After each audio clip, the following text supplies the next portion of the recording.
live show number 145. With me is the statuesque, picturesque, static picture of our special guest co-host today, Mr. Griffin Sandberg.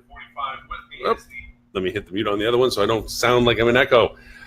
Who is our special guest host from Screen Pilot, and I think he brought an entourage with him somewhere, but I think he'll be joining us. And Mr. Robert Cole will be joining us shortly here in the room as well. With us, we have a fun list of stuff to talk about, but before we even get to those kind of things, we have the privilege, hopefully, of Mr. Griffin joining us. Mr. Griffin, up on the top of the screen, you'll find two buttons. One, it looks like a camera icon, and the other one looks like a microphone icon. You'll need to turn both of those on. Do not hit the screen, the pencil, or the phone. Oh, here we go. There we are, live and we're a tech company. Hey, what's this with the brick wall? Is this Denver. live from San Finale. Quentin? Is this live from San Quentin? Coming in, yeah, we got Johnny Cash in the back. Johnny Cash in the back for sure. Ring of fire. Mr. Robert Cole, how are you today, sir? I'm doing very well, thank you.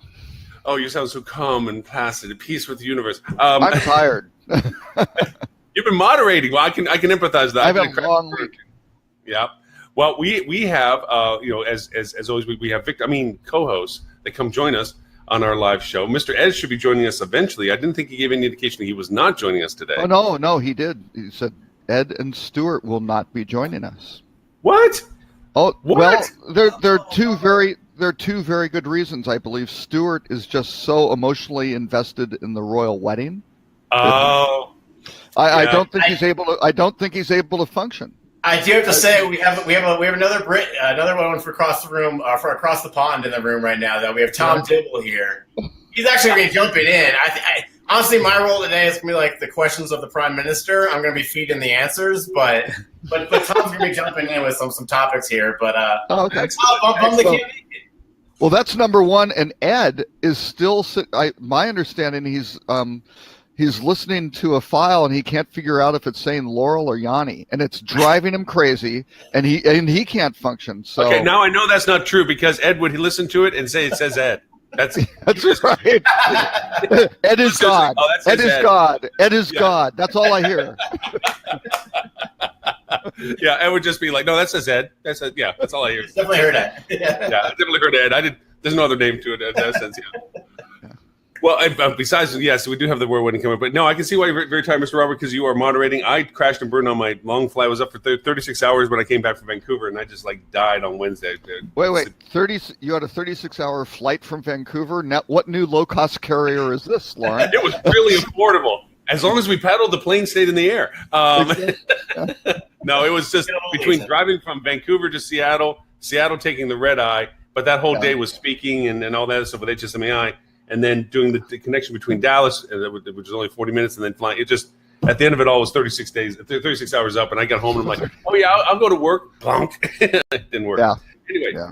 we do want to take full advantage of the fact that we have Mr. Griffin and team with us today from Screen Pilot, which means that we're going to go over and chase them down with tons of questions and so forth. But to get started, Mr. Griffin, please, a little bit about yourself, company-wide, and all that kind of fun stuff, so there's some context to our conversation.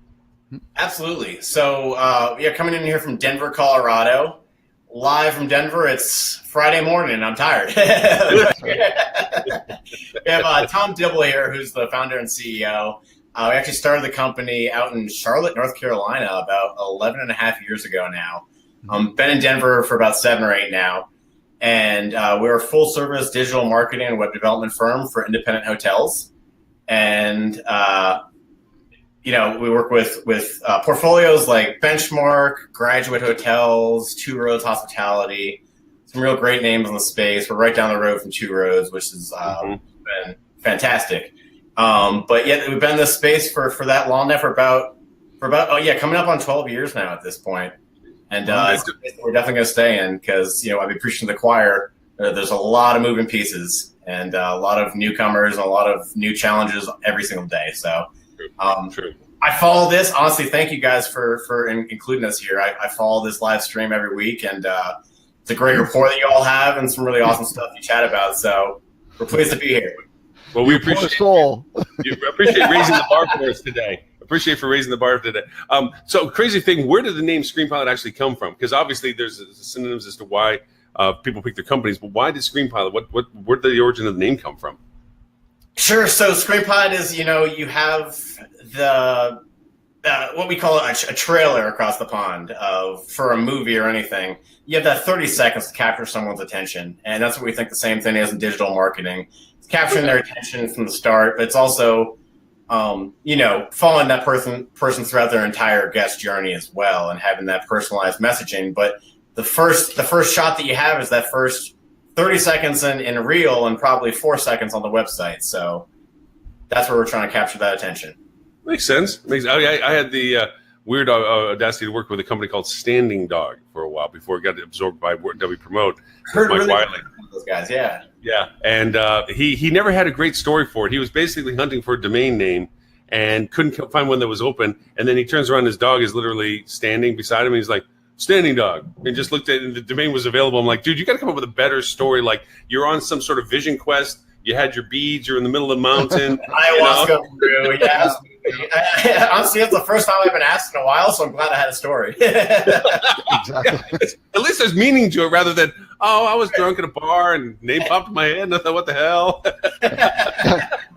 And 90 days from now, if you ask the same question, they're going to have a very well architected story that is impactful. Yeah. So, okay, you deal with independent hotels. Why the choice between it and not playing with the brand field and so forth? What made you go towards the independent side, obviously?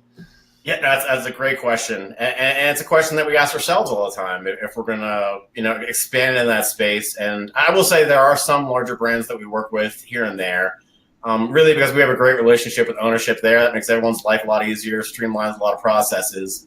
But end of day, it's there's a part of selfishness on our side that we want to keep the right kind of staff on hand for years.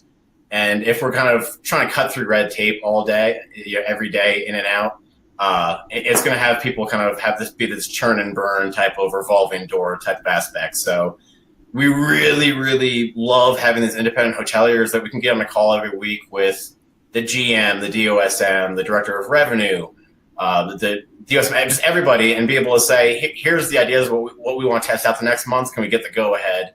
We get the go ahead. We come back a month later with stats. We come back 3 months later with stats, and just really able to be creative. So very cool. How many do you have on your team so far? On our team?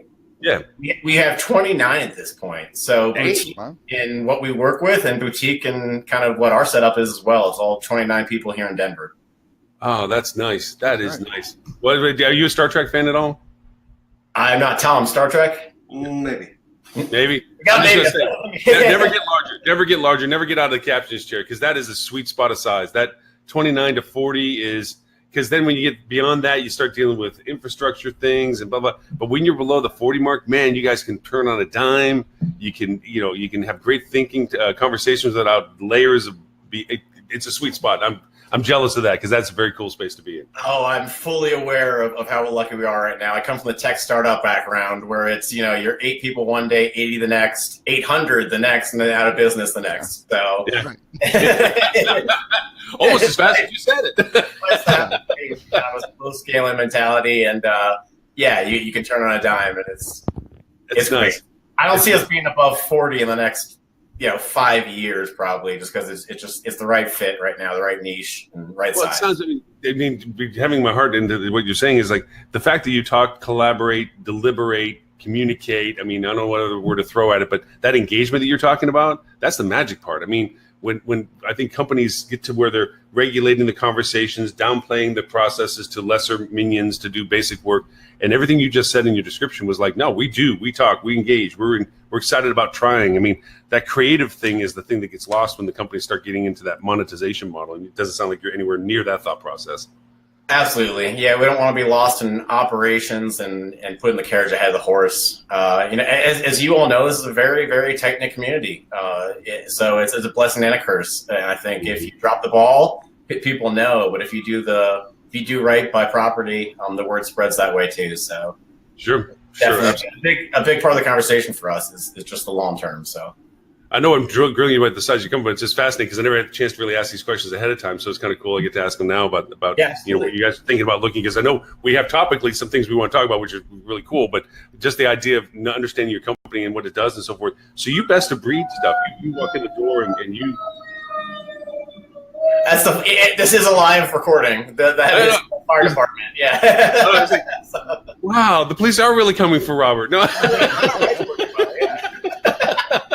Robert, they finally caught up with that last alias you had. Exactly. The witness protection program is not what it's cracked up. Not what it used to be. FBI's running a little thin today. Well, that's right. So you basically walk in, and I'm not making stuff up, and you correct me wherever. You walk into a potential new client, and you're basically understanding what they're needing to do, and you're bringing whatever resources and whatever flavors and whatever softwares that you think are applicable into that conversation. Is that how you approach them? Absolutely. Yeah, it's definitely highly customized in that aspect. It's and that's something that if I'm talking to a new property and the conversation goes right to, what are the 2 package options, it kind of puts up a red flag for us as well. We don't want to be that kind of copy and paste type of solution. That digital marketing can be a lot of set it and forget it, and for certain properties that works. I think that's part of the kind of topic we're getting into today is channel distribution and what's doing right by the certain property that you're working with, and it definitely varies. I did want to share a tight niche that we're within, but if we're going in there, it's going to be a long, ongoing conversation to figure out what that scope of work is and what the true fit is. Yes, I agree. And to that end, I wanted to bring up to something that always amazes me when I do the HSMA Rocket presentations. I speak with a woman, Bonnie Buckheiser. She does revenue management, phenomenal and brilliant woman. And she'll ask the group, what is your most profitable channel? No one answers.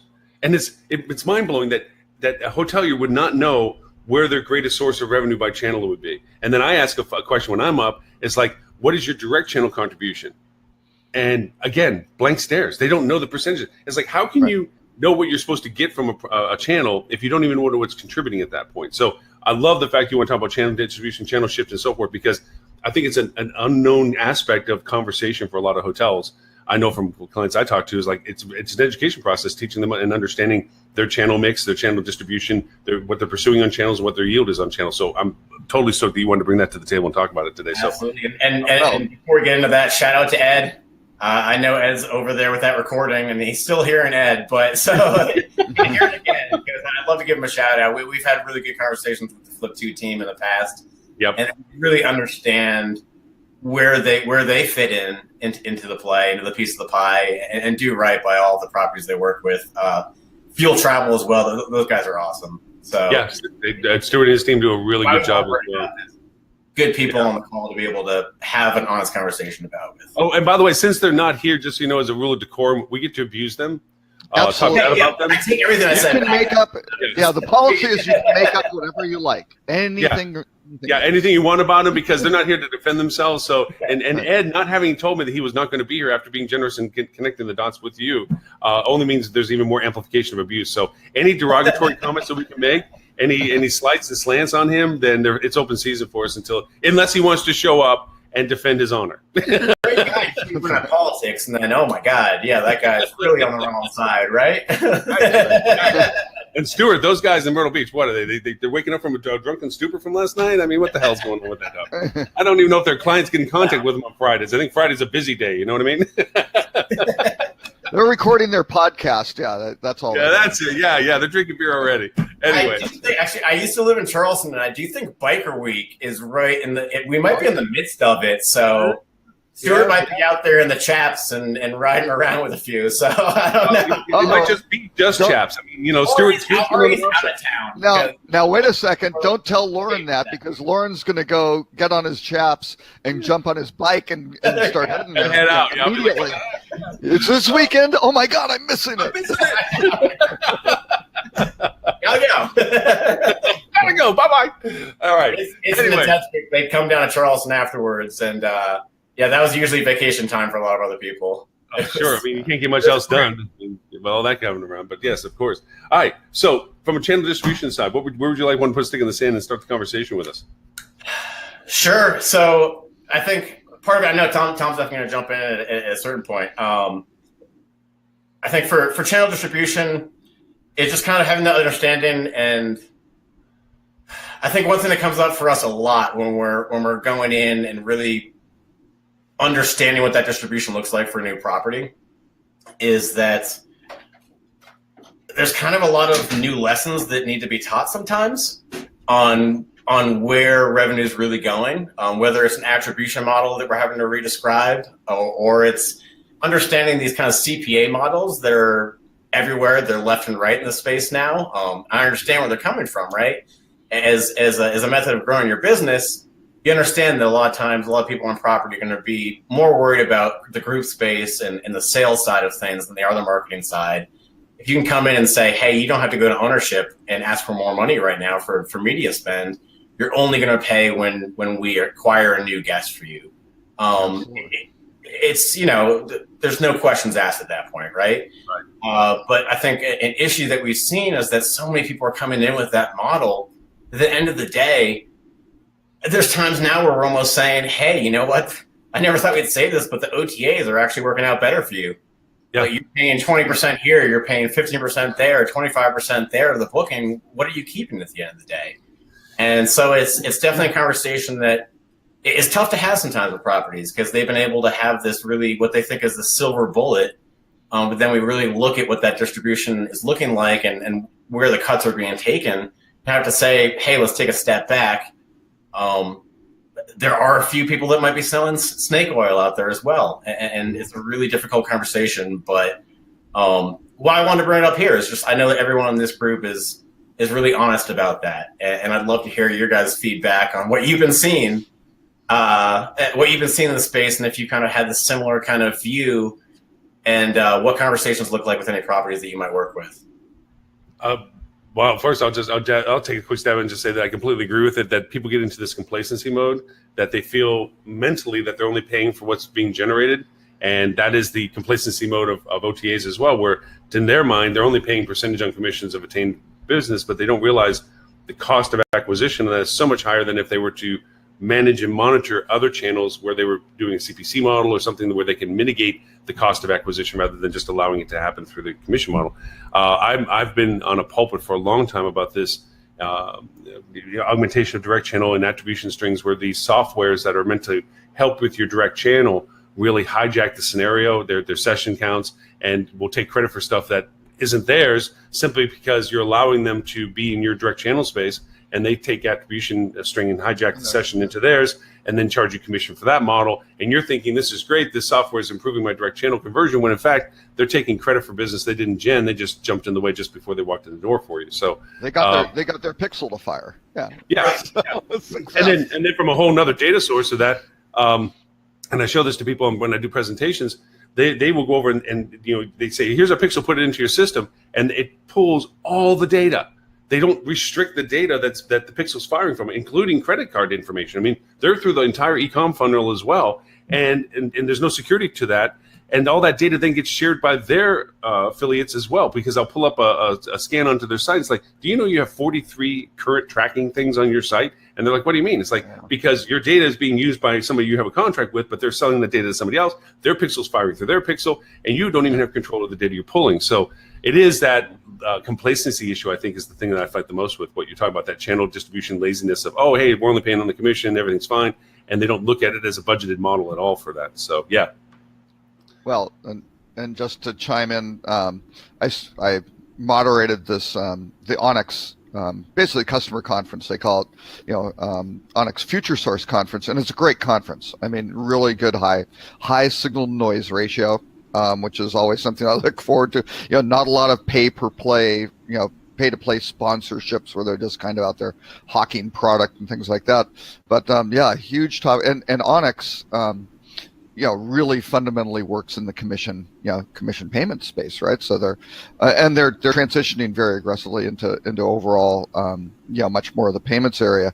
But really, they had a panel on attribution costs and things like that. And Oral Mirror, was up there with Marriott, and Marriott triggered that 30% cut in their group commission rates, right, to intermediaries recently, which Hilton followed. I understand IHG is now rolled in. So That's now an industry standard. But yeah, they're basically, the basic point is, hey, these acquisition costs are escalating much faster than the rates. And so this is a problem that has to be addressed. It was funny. The Onyx people asked me to, kind of go. They set up the conference as being, honest discussions and, controversy, and let's figure this out. So I kind of got up there and said, well, here's my time to weigh in at the end of that, and basically rolled through on these attribution costs. Actually, you have to follow the money. And I rolled up the classic. If you're a hotel owner, hey, you're paying 3% to the management company. Now, are they doing anything to drive business, or are they just rent? I don't know, but that's a cost, that comes out of every dollar, that comes in room revenue. Actually total revenue, but that goes out. Hey, here's the brand. The average, according to HVS, is 12%. Is that, driving the business? It better be. There better be a portion that the brand's generating. You layer in all the, okay, it goes through an OTA and argue if it's, low or high or whatever. Hey, that's 15% on top of that. And you start aggregating this all together and you start going, oh my gosh, we're at 30% already. And this is just kind of structural stuff going through the channel. Oh, you've got another couple percent that gets paid to whoever, the credit card company. You're at a third of gross revenues there, or your gross room revenue. And that's not sustainable, let alone any of these other things that wound up firing where, they were on your website and some retargeting pixel fire and things like, and who knows how it got channeled through the, funnel. I mean, you can get a lot of everything. Yeah. Or it's. Yeah, and my point is, the reason these hoteliers love paying commissions because it's not a budgeted expense, right? And that's, they're addicted to it because they don't have to go explain that. They don't have to go get the funding and go roll these things in. So that 33% is not even including, hey, we spent a bunch of money on marketing. We just did this big campaign and, threw a bunch of stuff out. And who knows if this person booked, didn't see it, wasn't exposed. But anyway, that's even more, right? So it's a problem. And the owners are footing the bill for a lot of stuff that has to, that does have to get sorted out. And I think there's going to be, a reckoning. There has to be. So.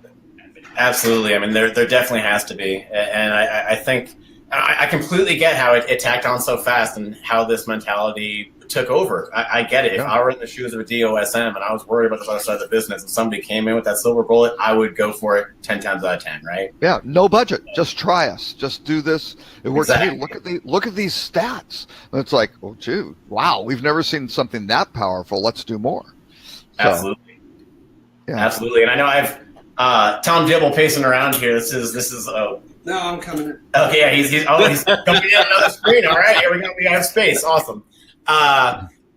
It's been an interesting conversation for sure, and I do see that there is starting to be some reckoning in that space as well, which is good to see. I like to see it. There is being some more pushback from the hoteliers at this point as well, but it's always a really interesting conversation. I think there's just it's an overwhelming space to be in at this point, and I think it's easy for people to take advantage of that as well. But yeah. It's really understanding the true data and the true channel distribution that it comes down to. And a lot of times it seems like this silver bullet or this easy solution, but there's a way bigger picture that we like to have with, when it comes to conversation with our properties. If I could ask, when you get first tackling a project with a client, new client, old client or something, but when you get into this conversation with them, how do you approach the project? I mean, are you looking first to define the channels, contributions? I mean, how do you tend to tackle the channel distribution questions that come up from this? Without giving away secret sauce. No secret sauce. Don't want to steal. No, yeah, absolutely. I think one of the best examples in our space would be a perfect example for anyone out there that's trying to look into the digital marketing strategy and understand what this is looking like. View-through versus click-through conversions is honestly a big piece of the pie that we need to tackle right away with a lot of people. A lot of agencies will come in and say, first of all, the difference between the two would be view-through is someone has been on a page where your advertisement has shown up. click-through is someone who's actually definitely interacted with that ad and gone through to your site. A lot of times the tricky nature of view-through is that it could be below the fold on a web page that you're not even seeing this ad. But a lot of places will take that as an attribution model to say, this ad was still a view-through conversion, though. People did convert from this because they were on the website where your ad was, and they ended up on your website within a certain time period. For us, we see that. We report on view-through conversions only to the extent that it helps us get more granular on where people are possibly interacting with your advertisements. Mm-hmm. But when it comes down to what the true conversions are, it's click-through for us. So it's a big thing to tackle right from the start, where we have to come in and say, we had a property a couple months ago that started up and said, hey, we had 101 conversions from remarketing last month. Mm-hmm. And we go, that's amazing. Maybe you don't need our help. Like, what's going on? But then we said, hey, go to your agency and ask them how many were view through, how many were click through. 100 of the 101 were view through. Directly tying that right there. And it's a really hard conversation to have, to say, hey, next quarterly with ownership, you have to say, those 101 bookings we had, we're not really sure where they came from. We have to kind of go back and figure that out and almost start from ground zero at this point. So it's a really interesting aspect. But one of those things where you can see that the wool can be covered, pulled over people's eyes really easily. But it really takes that extra time to look into this data and know the true meaning of it. And that's, I'd say that's one takeaway that we'd have for anyone in conversation is definitely go back and look into that and get a more granular understanding of what your data is telling you. Yeah, and it's so difficult because it's basically the collision of these compensation models with this multi-point inspiration decision-making process of this traveler's journey, right? Because what really inspired them to book that particular property, it could have been a blog post from somebody who knows where, right? And yes, they were on the OTA site, they were over, they saw a retargeting ad, they did all these sorts of things contributed. But maybe the linchpin was something that wasn't even, that they knew about, right? That somebody was just out there saying, hey, here's a terrific little ski spot or a terrific little, romantic getaway. And, who knew? So yeah, it's a very, very complicated thing to tie basically tie that attribution back to the structural compensation models for all these different entities. Hi guys, it's Griffin. I changed accent and I had a quick shave. So New Jersey. I'm over here tagging back on some responses I'm getting off of Facebook, and I'm like, God dang, Griffin changed. I'll be here for sound effects now. It'll be like Monty Python. Every time someone new comes in, I'll have the coconut shell. I'll be Oscar. The office of Silly Walks, yes. Oh, yeah. Yeah, he'll be the albatross from now on. So. Well, thank you. Thank you for jumping in. No, that's fine. It's all about Griffin around here, so he's had his 25 minutes of fun. That's right. It. We're done. Yeah. He was former eye candy at the beginning. He was just eye candy at the beginning, get the ladies into listening and watching, and now it's going to be the real. I got a face for radio, please. and that's why we have Lauren hosting the show every week. That's right. That's my purpose in life. No, anyway. We're going to tag in and out on stuff, but I just wanted to kind of jump in on the attribution thing. Yes. It's really complicated. It's really, really complicated. And unless you do this day in, day out, you don't really know what you're getting into when you're kind of signing into a commission model, for a network or whatever it is. And my key thing about this, and I think you guys kind of touched on it already, is the compound effect of what you're signing off on. So you pay 4% here, 14% here, another 10% here. Now the OTAs look very attractive in that kind of situation because they're a cheaper conversion channel. And to your point, Lauren, about what you said, it's like you're giving away all your data and you don't know what you're giving away, and it is everything. These scripts, script upon script from one network to another network, etc. You're literally it's the whole kimono you're giving away at that point. Right? Yeah. Which is fine if you know what it is, but as soon as you sign one network on a CPA basis, then you sign another network on a CPA basis, it's out of control. And And a lot of the time we get in there and go, okay, so what is your true cost of direct distribution? And people go, oh, we think it's this. And it's like, well, really it's not, because you've made commission payments out to these other 3 channels as well that are all going after the same conversion. So you're paying 100% of weighting to that conversion. And that's not fair and it's not right in the spirit of, sure, they may have, assisted in a conversion in some way, but it's probably not at the value of 100% of the commission.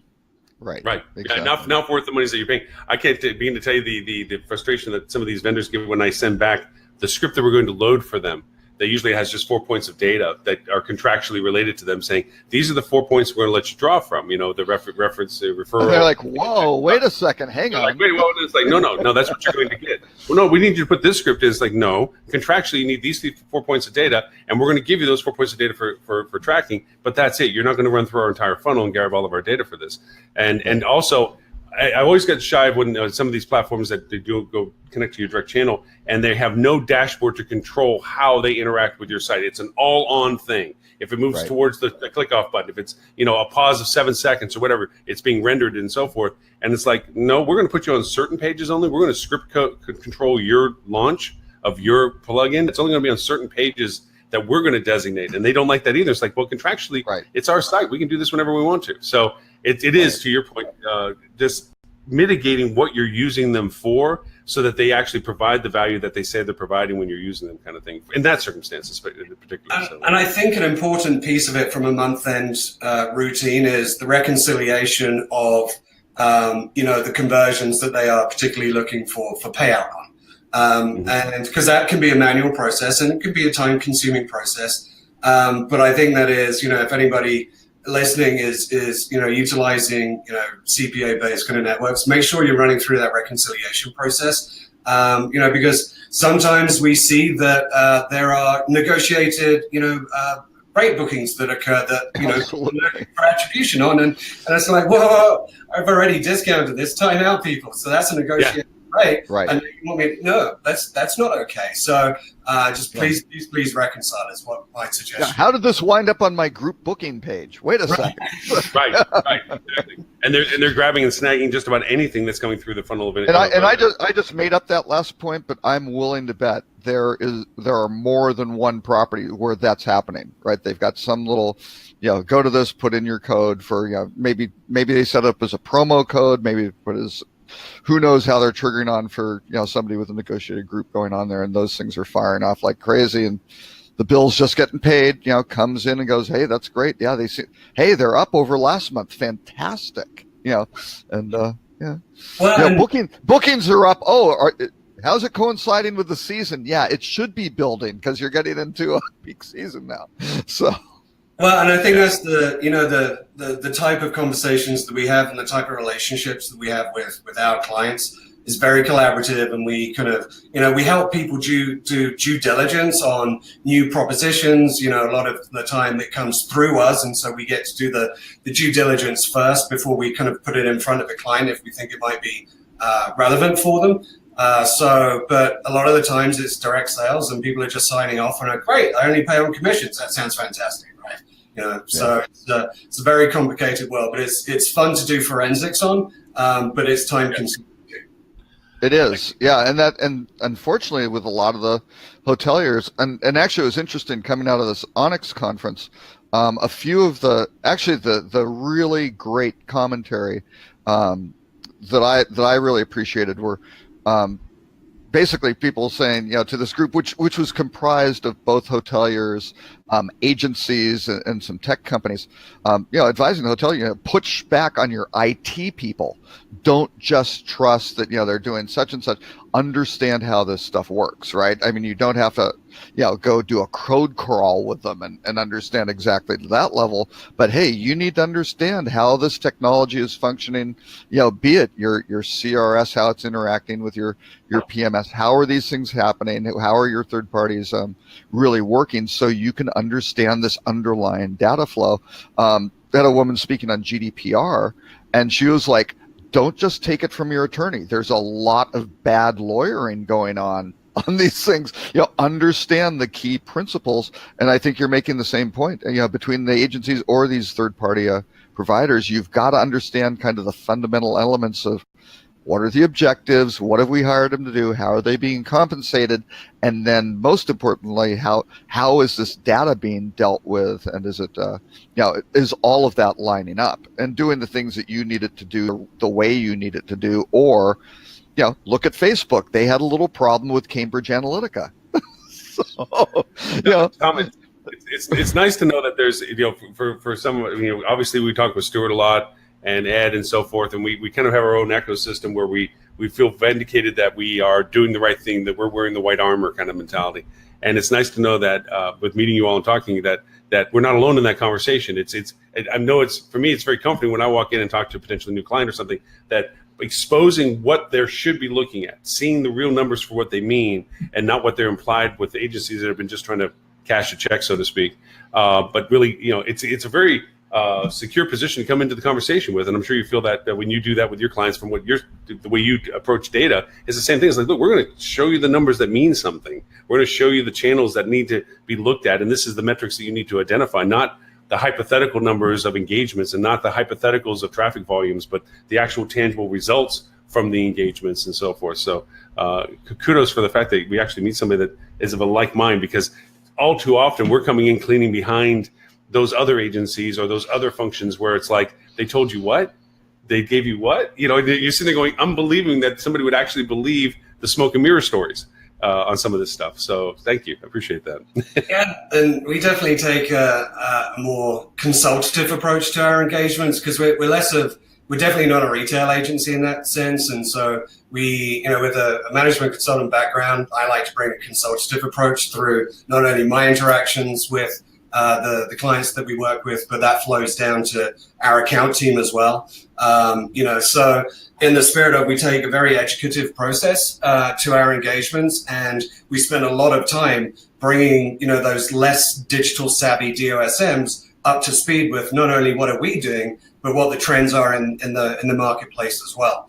And we find that, that really empowers the relationship when, our clients are also kind of up to a certain level and being able to handle conversations both with us and without us when they're out in the fields, when they're getting pitched these kind of things. If they're unsure, they'll typically, refer those conversations to us, and then we'll pick up and do the evaluation and due diligence. And, we absolutely, we're not a bot. We're just that consultative, that extension of their team.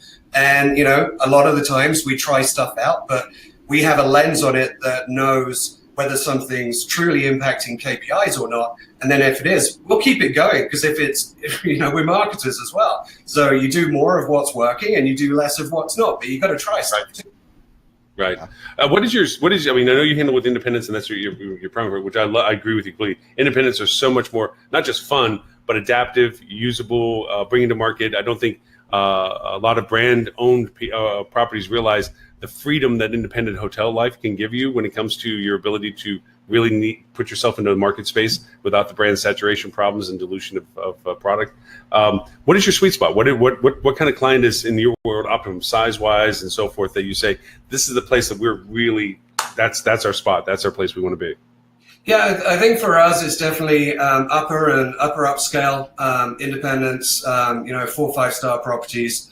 But really, outside of that, as a categorization, it's somebody that knows that they don't know what they don't know, and they need the help, and they have really aggressive objectives from ownership or from the management companies that is looking for a relationship, and not something that is just, we're going to set it and forget it. We're not that. And that's okay. That works for some property types and for some ownership types and the dynamics that might exist there. But we really do our best work when it's a collaborative relationship, and they're open to ideas and they're open to challenging us and us challenging them as well, because it works both ways. When you talk to clients about what you're looking to do with them and what successes you, what kind of return on value are you talking to them? Mine is always an EBITDA line. I try to ask them, what is your EBITDA function right now? What percentage are you running your EBITDA line at? And that to me usually is a baseline I try to say that we want to target for, that says, if we're not able to hit that kind of number, we're actually kind of costing you money because you're not able to flow through past that point. We're actually taking away from your EBITDA. Is there markers or measurements that you hold up and say, hey, look, we're looking to maintain this type of relationship value for you for our efforts and stuff, or do you allow it to cultivate according to their KPIs and goals? How do you tackle that value proposition? Depends. Yeah, we're definitely not at the EBITDA kind of lens with that. Some of the things that we do in terms of impacting direct distribution and moving that needle incrementally in the right way has certain KPIs that are very focused on return. But then we also have other aspects of our lines of service, which are higher funnel, which don't have that, return on ad spend that you're looking for, but it's filling the hopper at the top of the funnel, whether it be from a social perspective, etc. So it's very holistic in how we execute on our programs. And each of those stages have different KPIs. So it really depends on the objective, but we don't really have a single, overarching standard to say that we're going to impact EBITDA or anything like that. I actually have to call out the gorilla in the room. For me, in my mind, for some reason, you are just absolutely reminding me of that dude that runs the Late Late Show that does the car karaoke. You look like him. You sound like him. James Corden? Dude, you are like, I'm listening to you and I'm like, I'm waiting for you to bust out in a song. I'm sorry. You have the look. You look like him. I'm not even going to attempt it. Are you talking Tony Award winner? Academy Award nominee. I'm sorry. I gotta say. Because I'm looking at it, it's like, golly, it's stuck in my head watching you on this. I don't mean to take away from the points being made. It just said that it's like, oh man. So from now, taking the balance between OTAs and so forth, how, when you're starting to have the harder conversations client-wise, when you're talking about channel reshift, distribution and shifting channel and so forth, and they're understanding what you're talking about, how do you tackle the OTA shifts and how do you tackle other channels, GDS? I mean, how do you begin to chip away at the metrics on some of those things? I mean, definitely the first thing we do is look at the landscape that we have in play. And, when I first started the company, my mantra was direct is best, direct is what we're going to shift, etc. And we're going to do, we're trying to go overweight on getting direct, etc. And the more and more time you spend in the evolution of the digital landscape period, but then within travel and hospitality, the more you begin to realize that you're not going to ever get, north of 80 points on direct distribution. It's just not going to happen. So now we take a very more pragmatic approach and say, okay, it's the right blend. What is the right blend? What's the right composition for the distribution mix that we're going to try and attempt to help you achieve and get to, with a focus on, trying to incrementally increase direct distribution, but knowing that these other channels can also support in your ability to impact the direct distribution numbers if you utilize them correctly. And that's a very, very tight, close relationship with revenue management as well. That isn't something that marketing as a function is able to do on its own. So that conversation with revenue management for us for many years now has always been a very tight relationship that we've always tried to establish with revenue management, because we can drive as many people, as many qualified visitors into the booking engine, into the product pages, deliver whatever experiential marketing pieces that we want to get people bought in on the premise of, buying room at your property. But if we don't control pricing and we don't control availability and we don't control all of the other levers that combined with the marketing function enable a booking to happen or not. So that's a dynamic that has to exist for us, and that's where we really take that closer look at the distribution mix on an ongoing basis. Sure. And that is so critically important, because you wind up with these situations where you're like, hey, the campaign's not working. It's like, well, yeah, the rates are up 20%. What's going on? Yes, sir. That's because of the large group platform or whatever happened. Yeah, the hotel next door burnt down. Yeah, whatever. Yeah, walk-ins the next day or something, right? And so suddenly, and it's like, even just occupancy levels as well. If you're pacing at like 85, 90% occupancy for the upcoming month, we have to know that stuff because we have to adjust our strategies and plans to accommodate that, right? So, exactly. and that's at a simple level, the types of things that could impact the return. And so, it's difficult to really kind of go into a month and say we're going to estimate, paid search, mid, lower funnel, that we're going to get X in return if we can't actually sell product because you don't have it to sell. Right.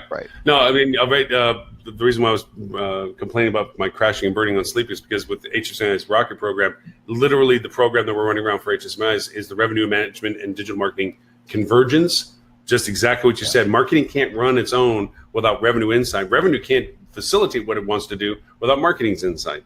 And so knowing when to throttle back and downshift and change. I remember my earlier conversations when I started talking to some clients about the fact of, no, we really need to stop spending in your direct channel. And they're like, what? But I mean, we want to drive everything. It's like, no, right now, the demand in your market and the rates that you have to offer, OTAs is your best platform for cost effectiveness because they're putting you in a space that you can't afford to be in. And you should not be trying to just transition that into your direct channel because you're shoving 10 pounds of stuff in a 5-pound hole here. It's just, you're pointing it in the wrong direction. You're spending money that you don't need to spend on market that you're not going to be able to attain. And knowing, like you said, that nice mix of knowing when to downshift and when to accelerate and move to what channel has your best optimum opportunity based on the market is a lesson to be learned out of the revenue. And it's like a good blend. It's different for everybody. It tastes different to everybody else. And like you said, market types, product segment, et cetera, all of those go into what the right combination of flavors is going to be for a particular property in a particular market, and et cetera, et cetera. So, there is no holy grail. There isn't.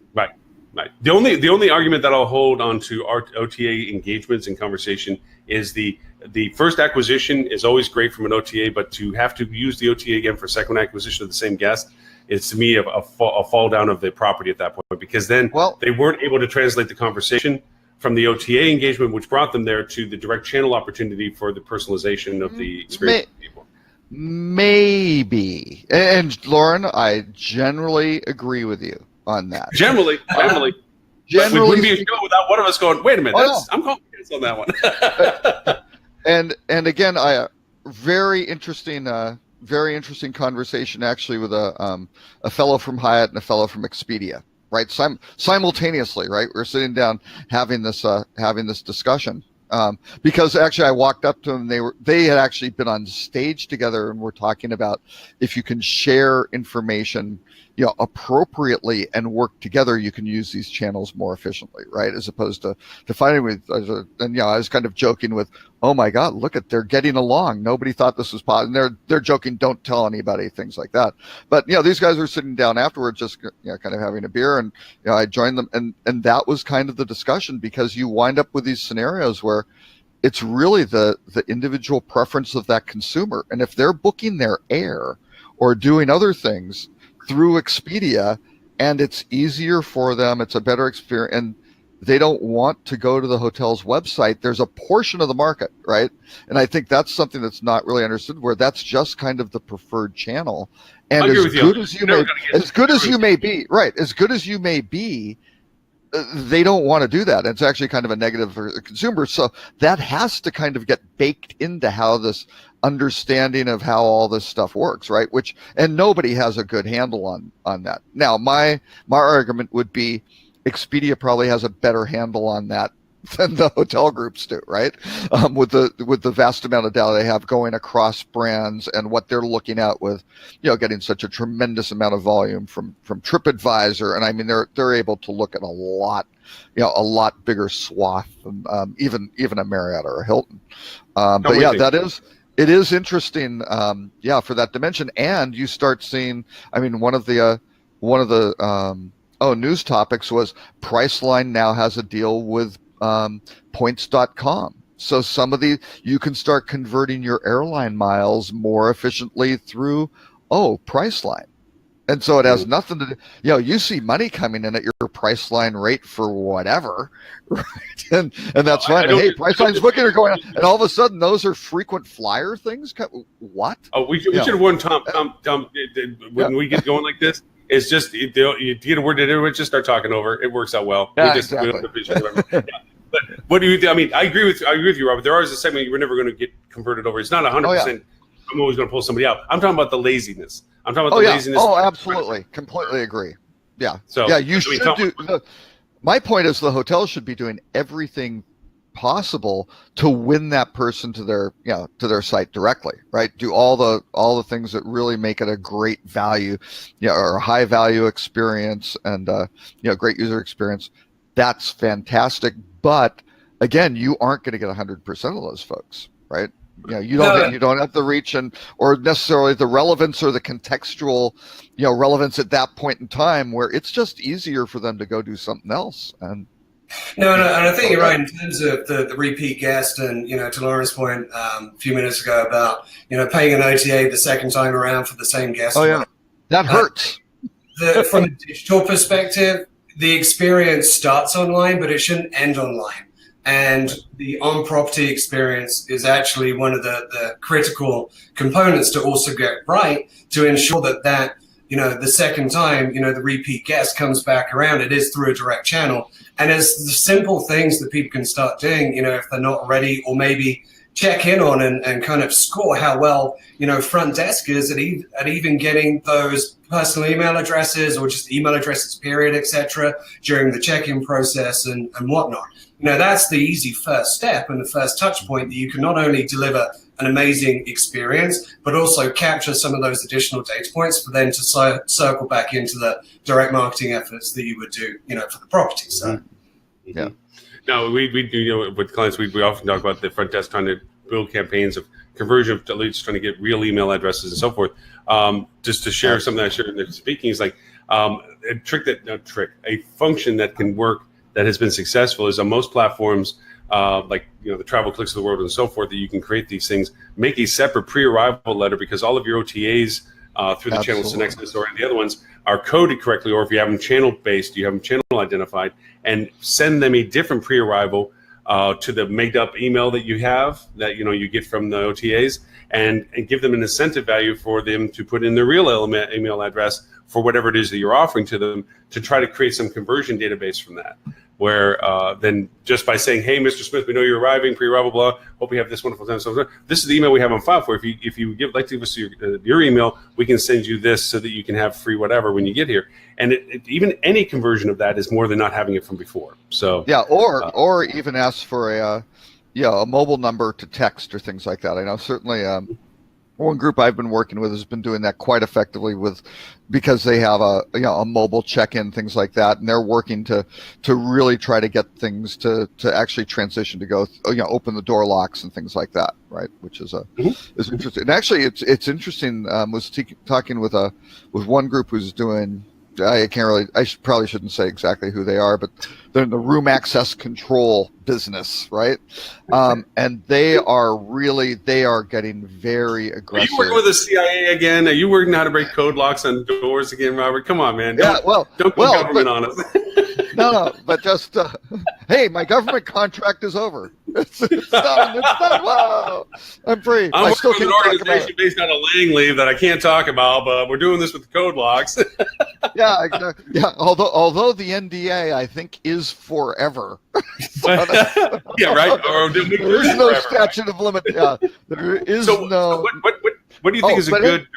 Go ahead. I'm sorry. Go ahead. Oh no. I was just going to say that these guys are really getting into the authentication process, right? As you as an individual, and they're trying to move up the funnel to start going. Okay, hey, if you want access to your lock, let's get this going through here. And then all of a sudden it's like, hey, we can authenticate you. And yeah, that should be the little piece of information that is going to give you access to your Netflix account or anything else that you want to do to interact with the hotel. All of a sudden, I mean, if these guys had their way, the door locking company is really going to be driving all the authentication for everything else, for everything going on in the property. And there may be an argument for that, right? I think the additional data is definitely going to be warranted in terms of the software, etc., and the way to get those additional kind of interest data points, etc., intraday, and building profiles based off of that for more improved personalized marketing down the line, etc. It is okay. You get to access your room. You need to have an account. You need to give us this information. Thank you very much. Boom. So now we have those contact details, even if they weren't captured at front desk. But what's funny is as we get further down this decade in the Internet of Things, you're going to see a lot of consolidation on these on-property technologies towards the point of, okay, now there's one company, and I don't like to push product, but I can think of 2 or 3 on-property kind of experience, apps that exist, and there's some significant funding behind some of these apps. And the long-term roadmap for these guys is acquisition of some of these other companies that altogether complete the cycle on my entire on-property experience, from getting in the room through to leaving, and the post-CRM kind of experience that I have through the app, et cetera, et cetera. It's very fragmented right now, but you'll see some consolidation on that over the next 6-7 years. Well, and Expedia specifically is very, very aware that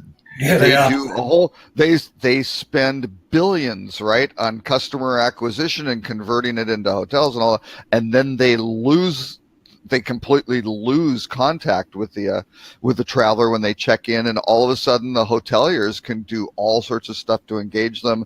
And let me tell you, Expedia has a business model that strongly incents them, as we were saying, for that second and third booking, for them to have that preference to go back to Expedia as opposed to that. Well, and they've got 25%, or the majority investor, I think, believe now in Alice, or at least the lead investor. So that's interesting. One of the investments I was thinking of was their investment, their stake in Alice too. That's an interesting, and I think one of the movers and shakers is going to be those guys. And I think Alex has his head on the right way when it comes to, okay, long-term roadmap is domination, right? I mean, it is, right. And you have deep pockets, and that's absolutely where you're going.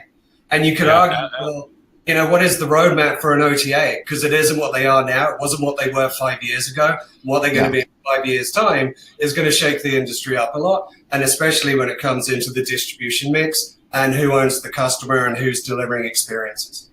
Yep, very true. Alex has been on the show with us. We had some fun conversations with him about how he and they envisioned. We gave him a little bit of so you sell your soul to the devil to Expedia. He's like, no. There's smart move by him. He did a really good job of framing that relationship. Because, the first reaction we had is like, you had a great product, and now you sold it to the beast. And and he's like, no. Actually, it's a very collaborative vision, and we have a very clear path on how we can scale and build. So he and his team were exceptionally smart on how they frame that together. Yeah, most definitely.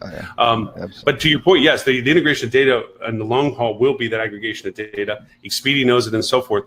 And it's kind of weird because I have a mixed feeling about Expedia. And the time I'm thinking about this is like, they throw out these APIs and these hackathons, and they give great data output, and they give platforms to use to help you understand your revenue management yield opportunities and so forth. But they then, after the flurry, it kind of falls off, that the usability isn't there as much anymore, and they begin to shut these things back off again because they're just not getting the engagement of using the product that they're even offering for free. Do you have a thought as to why may it be the case? Is it a lack of trust? Is it a lack of usability, or a lack of understanding? I mean, how do you see that these things that the Expedias and the Bookings.com put out there for revenue yield and so forth just don't get that critical mass adoption that they I think we're hoping for, I guess? I mean, from my perspective, I don't really have a true tell on that, not knowing what levels of adoption they actually have. But I think it just sounds like really expensive toe dipping, and it sounds good in a press release, right? But it's also a slight indicator into where they're going, which is what I take away from that kind of information more. But at the same time, they have their data sets, and that's what they're putting into these systems, but it's not as complete, as what a hotel has. That's right now anyway, that's here today, but, look out for the next, acquisition announcement, and you might find that there's some different future in that statement, so. Yeah. What just out of curiosity, what kind of softwares do you guys use for data analysis and so forth and crunching now? you stay in the Excel world? Do you start playing with Tableau? Do you start going MicroStrategy? What kind of stuff do you use to do It really depends. It's across the board. If it's just, specific kinds of projects that we're working on, we'll pull together a toolkit based on needs, even if it's short-term, software utilization. But we have our staples, from Google Data Studio for anything in the Google kind of ecosystem, through to Excel, through to Google Sheets. We have our own dashboarding and stuff for the output of that information, etc., for month-end reporting and whatnot. But yeah, I don't restrict our team on, no, you just got to use this. And, so it's it really whatever is required for the objectives and to find and, get conclusions from stuff is what we'll pull into the play. Do you like that's so odd? I just wanted to interject though. That's so odd because being British, I would have thought they would have done the same approach as Fuel, because Stuart says how they love the high touch aspect of doing everything manually on paper, right, and not using any computers, and just kind of that sense of really working with. There's nothing like having data. He'll say as having the pencil, the graphite going onto the paper to really understand. Well, Stuart's clearly accelerated beyond us. I still have our abacuses out on the tables that everybody. Oh, well. That's right. Yeah, nothing like a good abacus, I say. But Lauren, you will never beat the accuracy of Lauren's Magic 8-Ball. I'm sorry, there's a mastery there where. Will this program work? Shake, shake. Highly unlikely. Oh no. So do you like clients that are wanting to be fully informed, that they want to see the Google Analytics raw, they want to see their custom, or do you like the ones that want a report overview that has red and green colors and arrows that go up and down? which do you like engaging more with? We like them all, Lauren. We like them all. Well said. Very diplomatic. Very diplomatic. I think that's the British politics coming out. I think the answer to that is we'll work with the dynamic and the type of relationship that a client wants to work on. So we can adapt to whatever we'll do. We have some clients that are, hey, I need a month-end report. I just need something to send up to my GM, to ownership, etc. All the way through to, no, we're going to sit down for 2 hours in a month and rip into GA and really go deep on stuff. So it really depends on the nature of the client, what they want to do, how involved they want to be, and we'll work with anybody across that spectrum. Awesome. Now, are you working with GTM shelling now, and because of all the coding tracking and everything else, and because I've always found it hard to educate clients on the understanding of the metrics associated with the things that can be tracked on a website now. I mean, they're understanding analytics in its general sense of, basic raw number stuff, some semblance of, source of data, some goal setting, some event-driven stuff. They understand some of the concepts of it, but when you really start talking about the fact that I can track the dates that they're putting into the booking field, correlate that to their origin, look at their lead time from interest, and start showing, start pivot. You can do it on pivot tables, but Tableau is even easier, and so is Micro, and start creating these correlations of lead times and channel costs and so forth. Are you guys in that space with that, or are you pretty much keeping it where you run it and it's always just the results driven that the client's looking for? Just any opinion about that kind of stuff? No, we go to town on that stuff. We've been using Tag Management for a number of years now. We were one of the early adopters for Google Tag Manager as well. The custom dimensions and what we're capturing in the booking engine path, but also how we're tagging up client websites, etc., to garner far more information than we ever could, say, like 3-4 years ago. We're absolutely going to town on that stuff because now it's information that we're bringing into our workflow internally, not having to wait for PACE reports, not having to wait for month end. What's the point in looking back when really you should be looking forward 90 days and trying to impact that, right? It's useful, but it shouldn't be the conversation. So we're analyzing all of that, but then also comparing that with Rev Management data and Intel too. So we're blending it all together, and that really hones in what our 30, 60, 90-day strategies are for a client based on, all right, what do we actually need to impact? Yeah. With the Google recent conference and so forth, first I was like, you look at Duplex and which is mind numbing, is to think that we're going to start talking to automation as if it's a real person, or automation talking to us if it's a real person.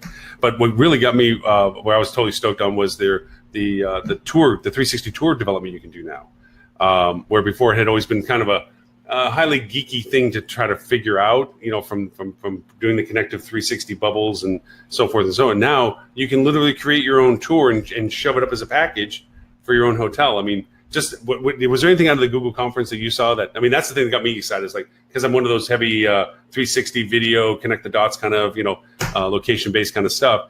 Did you see anything out of the conference that was eye opening for you as to the fact that the schema and the snippets are opening up, and that it's all going towards voice driven acquisition and so forth? Or what did you get out of the conference? Yeah, I mean, for me personally, it's more the voice aspect of it, and the capabilities, where they see that going, and then obviously for us is transposing that into how does that affect future strategies for us, and at what point does it become a viable potential marketing channel? What does that sound like? Not what does it look like, but what does it sound like, and what are the interaction types that are going to happen? I was doing a client conference. I think it was actually not this January, prior January 2017. And we brought a conversation about voice search and, how good is it now? What's the status quo right now? But what are the potentials for it in the future? And at the point I had Siri down and Alexa down as glorified egg timers at that point, right? Great to but she makes a mean boiled egg. So, but now with the I/O event and everything that they're doing with voice, we're moving towards with their deployment of AI, we're moving towards a world where it becomes way more viable for some form of transactional event to happen via voice than it ever has been before. The booking of they use the booking the hair salon or whatever as the use case for the demo. And it's great, obviously that's one, and I assume it was live. I watched the Verge's 14-minute recap of, the entire event or whatnot. That was great. Yeah. So I saw that one. And it really is an eye-opener, and it really could be, it's not necessarily going to be a game changer per se, but it's going to be another channel that from an agency perspective, we have to obviously understand what the capabilities are. But also just from a technology perspective and as a marketer, it's just fascinating to me to see where it could go and just to future vision some of this stuff and see if it actually pans out. Yeah. Well, and I certainly think a lot is going to have to go into what I'm calling VIO. I mean, there was SEO, right, for search engine optimization, but basically voice interface optimization, right, to structure the website so you can start getting the right data and, how are these answers being produced? Because, again, you look at Google, a lot of that stuff is being structured off of websites and things like that for even things you have a restaurant, you better make sure your operating hours are correct. All your local marketing, all that stuff has to be tacked down incredibly, be incredibly well structured. It has to be tested to make sure it works. So something that you did on your site didn't break it. Something they changed doesn't break it, because that's real business. All of a sudden you start, or even just actually the Omni Hotel in Frisco, Texas, which is right where the Dallas Cowboys headquarters and things like are. People were having terrible times with Lyft and Uber because I don't think the drop-off point of their port cochere was, their address was around the corner or something. These people, their Uber drivers are driving around getting lost trying to find this large, 100-room, many 100-room hotel that does conference business and gets a lot of stuff in. So got to make sure all that stuff works. 50% of those drivers are just looking for the $5 cancellation fee at that point. But yes, yeah, right. Yeah, exactly. Yeah, but no, it was absolutely unbelievable. I mean, just people go and since I wound up driving there myself, I thought, oh, that pin's on the wrong side. But those are the things the hoteliers have to get down into or their agencies or they have to have somebody handling it who's making sure that stuff works properly, because again, it's your overall guest experience, and people wind up getting pissed off and they're tired because their damn driver couldn't find the hotel. Yeah. No, very true. Now, we get to pick on Ed because he's not here, but we will channel him a little bit. We've always had a persistent theme through our conversations on the show that do the block and tackle first, do the basic stuff correct first before you start going off to the shiny object stuff. But with that in mind, I mean, are you guys messing in the world of bots and anything like that for customer engagement or anything? I mean, obviously you have advanced conversations and advanced clients so that they are doing all the basics with you already correctly. They are doing the substantive stuff correct, and they can venture into some of these new things. Are you meddling with any of that right now where you're looking at support or engagement through bots and things? Yeah, I mean, the nice thing is being an agency, part of our role is to keep our eyes open and play with stuff. And we like to take that to a different level and try and break stuff.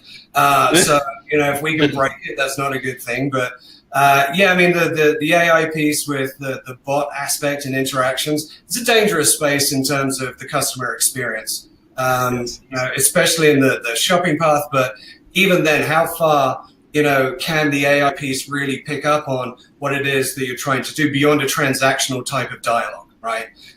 So when we enter into concierge-related, potential utilization, et cetera, we really get into it's for that rollout. My kind of take on it right now is we're waiting to see some really good examples and demonstrations that it can work in 100% of what the dialogue might be with a potential guest before we put it into a website, before we put it into an app or anything like that. Because to your point, the potential for providing a less than amazing, a less than stellar experience via a digital tool, you need to consider carefully, because it's as important when you get to that piece as your engagement with somebody at front desk, somebody at concierge desk, whatever it is, as a real human being. The line is blurring between when it's okay to have a less than stellar experience with software than you would expect with a human being. So treading carefully in that realm. Yep. No, very true. Very true. And we mentioned that a lot when we talk about these types of things. They're fun. They're interesting. It's great to be informed about their potential, but to not rely upon it. Because you made this statement very early on that there's no more the silver bullet aspect to this. There's no more one single solution fits all the problems. It's actually an aggregation of little bits and pieces. And there's still the mentality for some people, client base, that are like, if I do this one thing, then we're going to be back in business again. We're going to get that share back. We're going to get our voice back. We're going to get all that back. And it's like, no, those days are gone. Those silver bullet things are gone. It's the little things that count at this point to it, and so forth. Which kind of brings me to the next question about with SEO and its real value proposition. I mean, it's all over conversation now. I mean, it's been 5 years in the running that SEO is dead in the conversation Twistrom. And then now all of a sudden we're talking about the fact that there's no such thing as search pages anymore. It's all AI driven. That it's so complex now as to the results driven usability that Google's having, that it's not a matter of structure and format. What do you think with SEO? What are the block and tackle, or what are the things you see are the real value propositions of SEO going forward? The fundamentals remain. SEO over the years has definitely changed and evolved into SEO as a discipline for us now is probably comprises of about 20 components. Back in the day, SEO, when I first got into it as an ex-marketer myself before founding this agency. When I was doing it, it was, keyword, saturation, penetration, levels of density, et cetera, were the de facto kind of approaches. And obviously, SERP reporting was global. What somebody saw, was what somebody saw down the road in the state across or whatever, et cetera.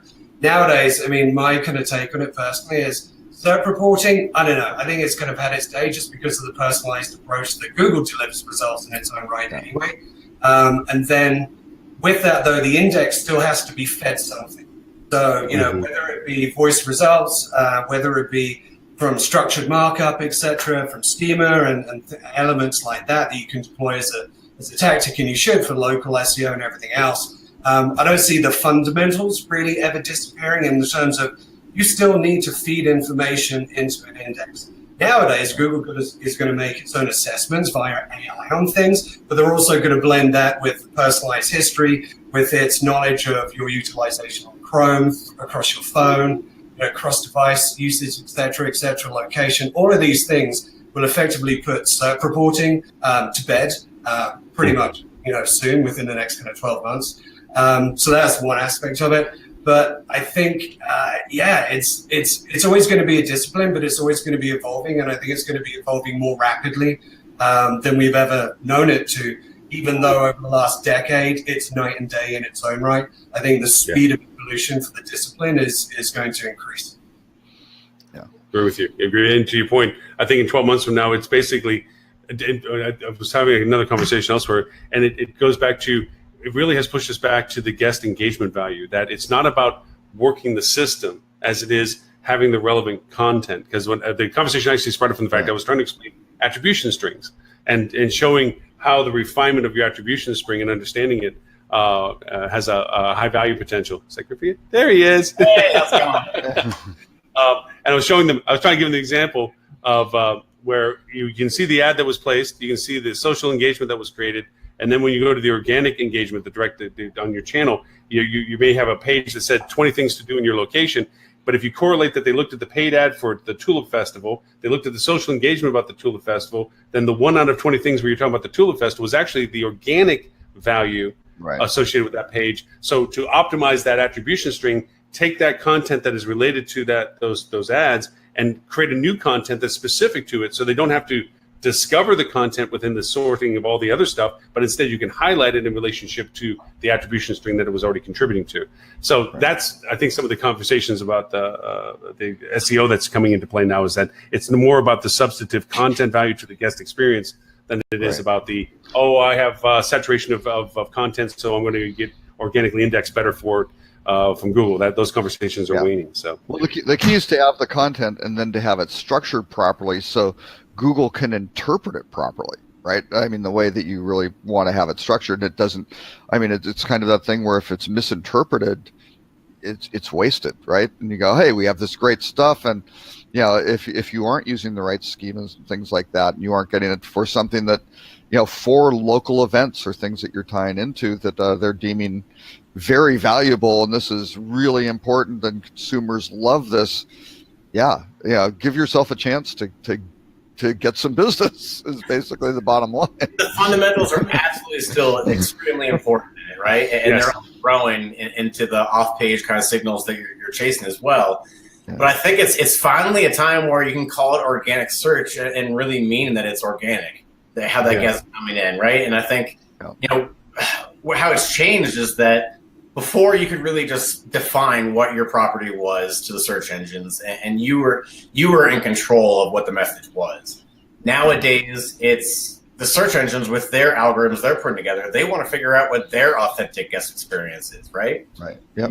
And that's not just the fundamentals anymore. It's going off page. It's figuring all that out. It's harnessing the right conversation with the right content, the right SEO fundamentals. I mean, there's so much to it, but it's finally an organic kind of way that you can interact with your guests, which is really a win-win, right?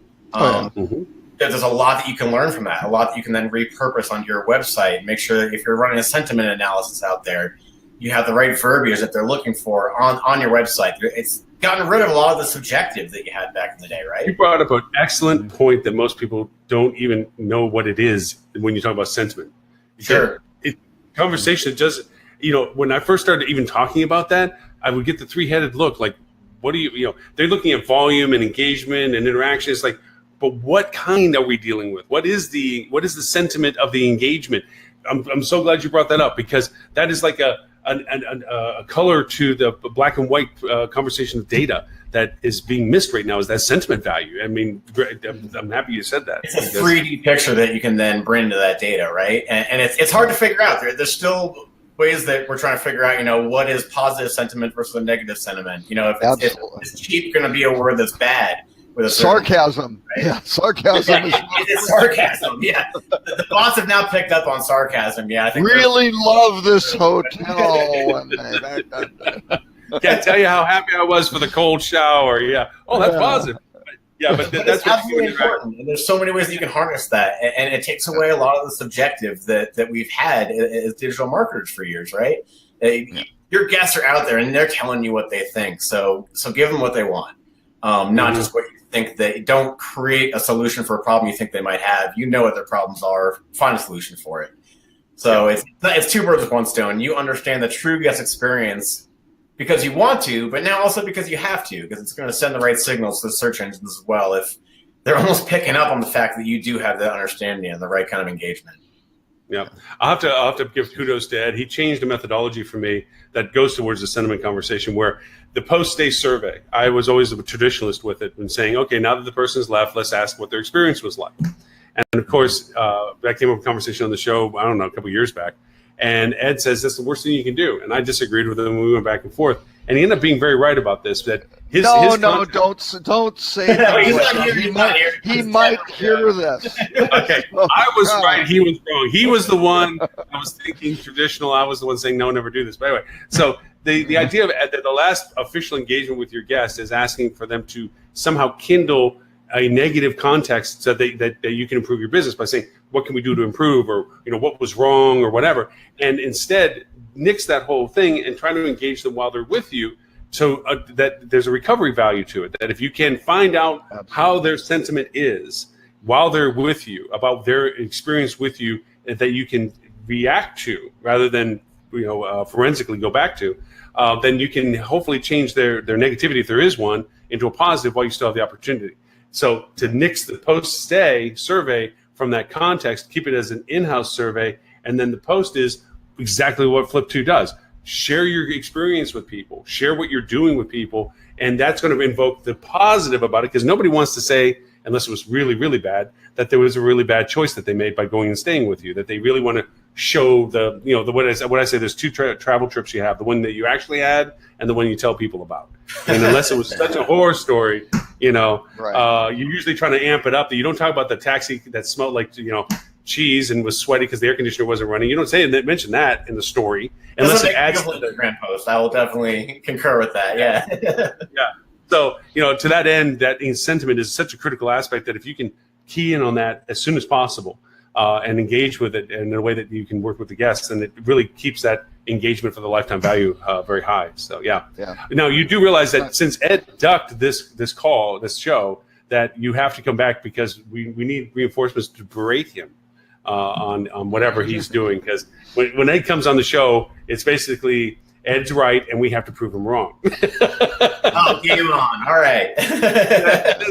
So we need reinforcements in that conversation context to it as well. And again, Lauren, disproving Ed is. No, proving that is wrong is a very simple task. He has very, very superficial premises, poorly supported, and it's a piece of cake. Stuart also is never usually right. That they just pretty much off on Lala.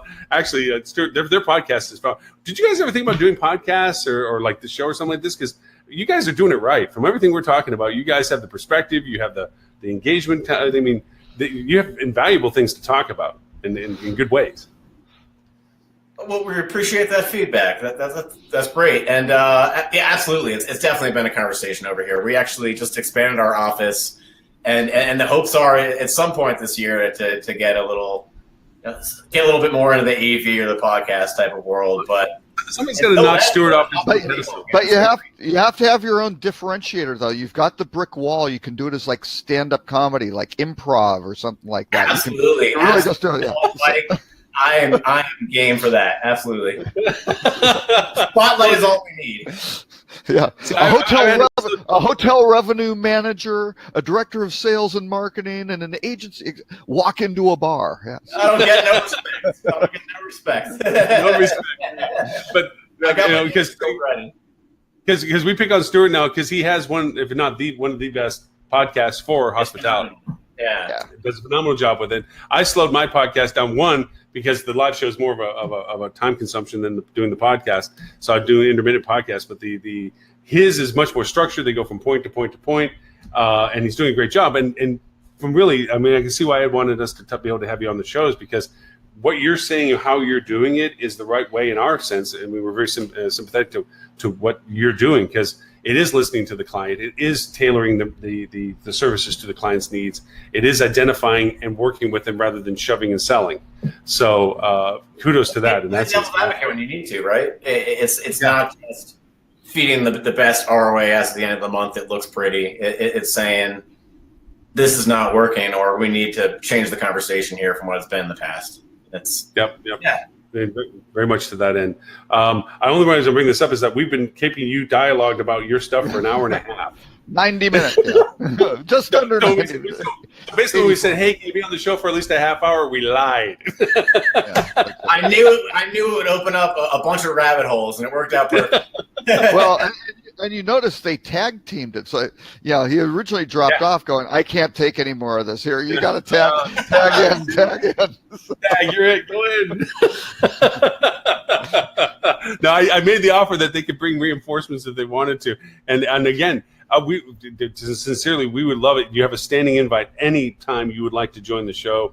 We would be more than happy to have you onto the show with it. I think, I feel bad that, Ed, I really honestly didn't know Ed wasn't going to show up today because you had asked us, because I wanted to tackle him on some stuff with you because you know him well. And, Stuart, of course, as well, too. So I gave them text grief while we were on talking as to what's up with the no-show, buddy. But I'm sure they had something interesting, like, boiling water or something to watch or something. But no, I would love to have it on the show where we can have them on it with it as well, because I think part of the missed conversation is what Ed is doing and how you're using him is similar to our conversations, and that whole engagement of the guest was a topic when we were talking about channels and so forth that is really undiscovered yet. It's a new way of perspective on the engagement, and I know from just some of the quick conversations we had before the show that you see it in that same light, that it's a matter of the guest engagement value proposition. It's knowing where they're going to do business with you, which is the channel discussion you want to have, and knowing what best to present in that channel. So would love for you to be able to make it back again as early as you can or whenever you can to do that with Stuart and with Ed, and Tim Peter will be back from Amsterdam. So we can definitely have a very lively conversation with all of us on the same screen. So sorry, Laura, did you just say you're flying us to Amsterdam for the next show? Yay! Did I mention that? No. He mentioned Tim Peter was doing that. Tim, for all of our guests, as lovely parting gifts, provides them with trips to wherever they would like to go first class. He's Oslo such a great guy. Even if he's not on the show, he's such a great guy. So I got a totally unrelated thing to this, Griffin. It's like, okay, so I just finished traveling through California, Oregon, Washington, and they all have legalized marijuana. And it is such I knew that was coming when I heard Amsterdam and Denver. Because we're walking around going, man, that smells like pot. And sure enough, we're watching people roll and smoke. And we're like, it's just so alien for us. Because coming from Florida, we're still wound tight. It's like, no, you can't do that stuff. And over there, saying you are like the capital of the starting of all this. Okay, you are living at ground zero. And a lot of it's come down to a fiscal conversation way more than I ever knew it would be. But I think a lot of people, seeing how well Colorado's done, they've been like, I've rethought my take on that. It's not that bad. The day, it's not that bad. Yeah, the tax revenue certainly is not hurting anybody on that one. Well, now just wait. Back our first year, the state made so much money that every citizen got like $15 back in their taxes. Good God! It's just wait. I mean, I'm so now happy about that. Legalized sports betting in all the states. We legalized new revenue stream. So. We'll have a call after this. What is it? It's a cash grab fire sale in our country right now. You can do whatever the hell you want. What the hell? We're good at it. Right. Absolutely. I'll tell you, as a business, though, it's done incredibly well out here. A lot of the money goes back to our roads and to our after school programs. It's been fantastic. That is awesome, because why not? I mean, it's such a common sense thing. You understand what they did. So, it didn't change anything. No. It's always been. Hey, did you get the list from Robert on the news topics and stuff that we had? We have some amazing. We do have some amazingly great news topics. So I didn't, but no, Robert, did you not send him the list? I did. It probably got copied in there somewhere. So it came in actually this morning. Probably came in this morning. But throw them out there. We're spending a lot of our days kind of reading Robert. So I'll put it in here. The first one is SimilarWeb has and actually I'll post it here in the. We can always talk GDPR or ADA if you guys are into that right now. Yeah, GDPR. I'm not playing that trick on you guys. No, we prefer actually blockchain, and we wait for Ed to be participating in those. So, yeah. Crypto was the other one. Yeah. In all honesty, all three very, very fascinating. What's going on right now? Let me tell you this. Talk about rabbit holes. Yeah. Right? This conference, I'm still just on the sidebar with the GDPR. When I bring it up, I'm still amazed that people don't know what it is. I'm like, guys, you do know this is going to affect your market, right? Yeah, you got a week. You got a week. Yeah. Oh yeah. Well, and it is. I mean, the GDPR issue is just getting crazy because so many lawyers. Well, and we talked about it on the show last week. Or no, I'm sorry. It was on an HSMAI marketing advisory board call where people were talking about it. Some of the lawyers are just like, ignore it. Limited risk. It's Europe. We're low profile. Just we aren't doing anything, right? They aren't going to enforce it. Done, which is a really stupid approach. But I mean, their legal counsel are doing. Other ones are going full bore, do everything, notify everybody that you have, and they're knocking scads of people off of their contact, just completely unnecessarily, and just gutting their list. A third group is just like, shut it down.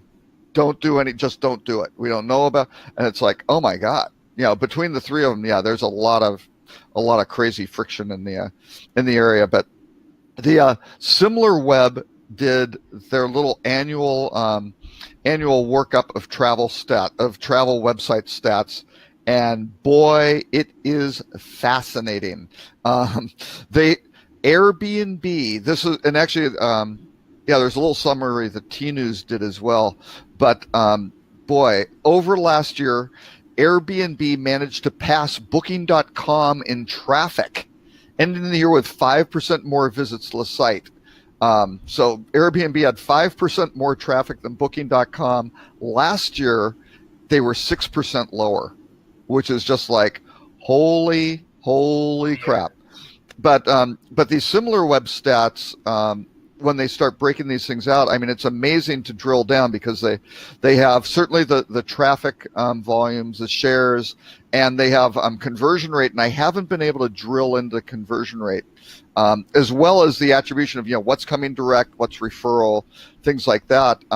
Actually, I think you made the comment before that getting above 85% organic search traffic, something, or over 80%, that's really rough, right? I mean, but Motel 6 has 85% of its traffic is organic. Oh no, I'm sorry, no, 50% of their 50% Motel 6 has 50% of Motel 6's traffic is organic, and 85% of that is branded, which is pretty amazing. So I don't know if they're doing it on purpose or if it's all those decades of Tom Bodett ads. But do you guys mess with using Airbnb in your calculations of comp strategy? Like, do you go to AirDNA and look at your market presence of Airbnb, inventory similarities, and all that stuff? Do you guys mix with that, or do you look at it as just being an ancillary entity in your markets for some of your clients? Both. I mean, they're definitely a player in there. I mean, the between Airbnb and between Google now ranking vacation rentals as well, they're looking for the same type of guest a lot of the time, and going for that leisure room night type of guest. So we definitely see them as competition, but at the same time, I like the Airbnb's playing nicely with the hotels. That letter that they sent out about a month and a half ago, and where they're putting that kind of commission model at, I think it's something, with the vacation rental properties that we have, could be more of a conversation down the line. It's having that understanding of who the true players are and if they're a fit or not, and how they're going to treat our partners. But so far, it's been really interesting to see what Airbnb's been doing. Yeah, there was. I was at a conference. I think it was about 4 years ago now, and Airbnb was not fresh into the scene, but it started to really kind of dig its heels in certain places. And so this is 4 years back, and the moderator asked a question of the floor, which was, and this is a hoteliers conference, right? So everybody in the room, marketing function, the general management function, ownership, management companies, etc. And the question was asked, who sees, hands up if you see Airbnb as a threat? And out of, I think, 170, 180 people, myself and Greg Oates, now at Skift, were the only two people that threw their hands up. Vision that these guys get into this space. Not only is it a competitive threat now, but it potentially, and now with the rollout as a distribution channel as well. It was kind of interesting the lack of foresight within the room at the time, that they didn't see it as a force in the economy within distribution. So I just wanted to kind of throw that out there. As how fast they've come is the hotel from an operational perspective. The hotel industry has a 4-step process for dealing with disruption. They have done this since the beginning. Step 1 is to ignore it. Right? So they just don't look at it. Step 2, once they are told, hey, this is something you should really look at, they continue to ignore it. Step 3 is they panic. And then step 4 is they complain about it because now it's too late and it's already happened. Right. I mean, and it happens over and over and over. Here, the dominance of Airbnb. I mean, another similar web stat here. Now, I'm not saying one is causal to the other or anything like that. These are just, kind of the stats in the report, and I'd love to get into their data to dig into it and see what's really happening at a little bit deeper level. But they put a quote in the study. Even as the top hotel chains are trying to increase the volume of direct bookings they process through their sites, traffic to each of the top 3 dipped by between 5 and 10% over the previous year, right? And you look at that and go, oh dear, that's not good, right? So, that's Marriott, Hilton, and IHG both down, with total traffic 5 to 10%. And then you're looking at Airbnb. Airbnb is doing 42.4 million average monthly unique visitors, right? That's the monthly unique visitors. Now, TripAdvisor's about double that, right? It's 94 million. Expedia's in there at 51.7. And again, this is U.S. only, right? Not globally. Globally, you see certainly, Booking.com, yes, much, much larger. But if you go down through these top 10 OTA and metasearch sites, it's TripAdvisor number 1 at 94 million, Expedia at about 52 million, Airbnb at 42, Booking at about 40, Hotels.com at 27.5, Kayak at 27, Priceline at 26. Okay, those are pretty big numbers, but you go, okay, well that makes sense. Marriott is at 26. Hilton's at 18, IHG's at 12, right? I mean, these are pretty interesting numbers in terms of overall impact. I want to interrupt on one thing, just while I'm thinking of it before I forget about this. Going back to our channel conversation, Griffin, what are you guys doing when it comes to meta search? TripAdvisor we think is shooting himself in the head. But and do you think Hotel Finder is going to go into the AdWords program? But what are you guys handling meta search? I'm sorry, it's a channel question, and you inspired it, Robert. Sorry. Go ahead. How are you guys handling with the meta search? What are you looking at? Future use, current use? How are you guys handling the meta search answers? Absolutely, no, that's a great question. I think we're definitely always re-looking into the different channels and how they're each working. I think there is an interesting conversation around TripAdvisor right now. Google is hands down, like Google Hotel Finder is hands down the most success that we'll have. But, as we'll say, it's always going to vary from market to market and property to property and what's going to be the most successful strategy and channel. But we want to be honest in that conversation. It kind of brings us back to channel distribution and percentage of commission and lifetime value of a guest as well. Is sometimes if we're going out there and we're going up against Booking.com and they have these massive budgets to spend, and we find these bids going up pretty high, and we find that the media that we're putting to get that booking is similar to what it would be to let Booking.com just handle it with their own budget. We have to have an honest conversation at that point of, is this channel the best use of your dollar at this point? Yes, there's lifetime value they're going to get, but if you're doing it right, like we were talking about before, let Booking.com take that booking right now and you upsell them and get them to book direct the next go around. And that's a lot of on-property kind of conversation that you need to have. Another aspect would be rate being out of parity. If that's happening and we're bringing people the booking engine and just throwing money at the wall, it's not worth it. But yeah, TripAdvisor's definitely trying to make some moves, and we're keeping a keen eye on it.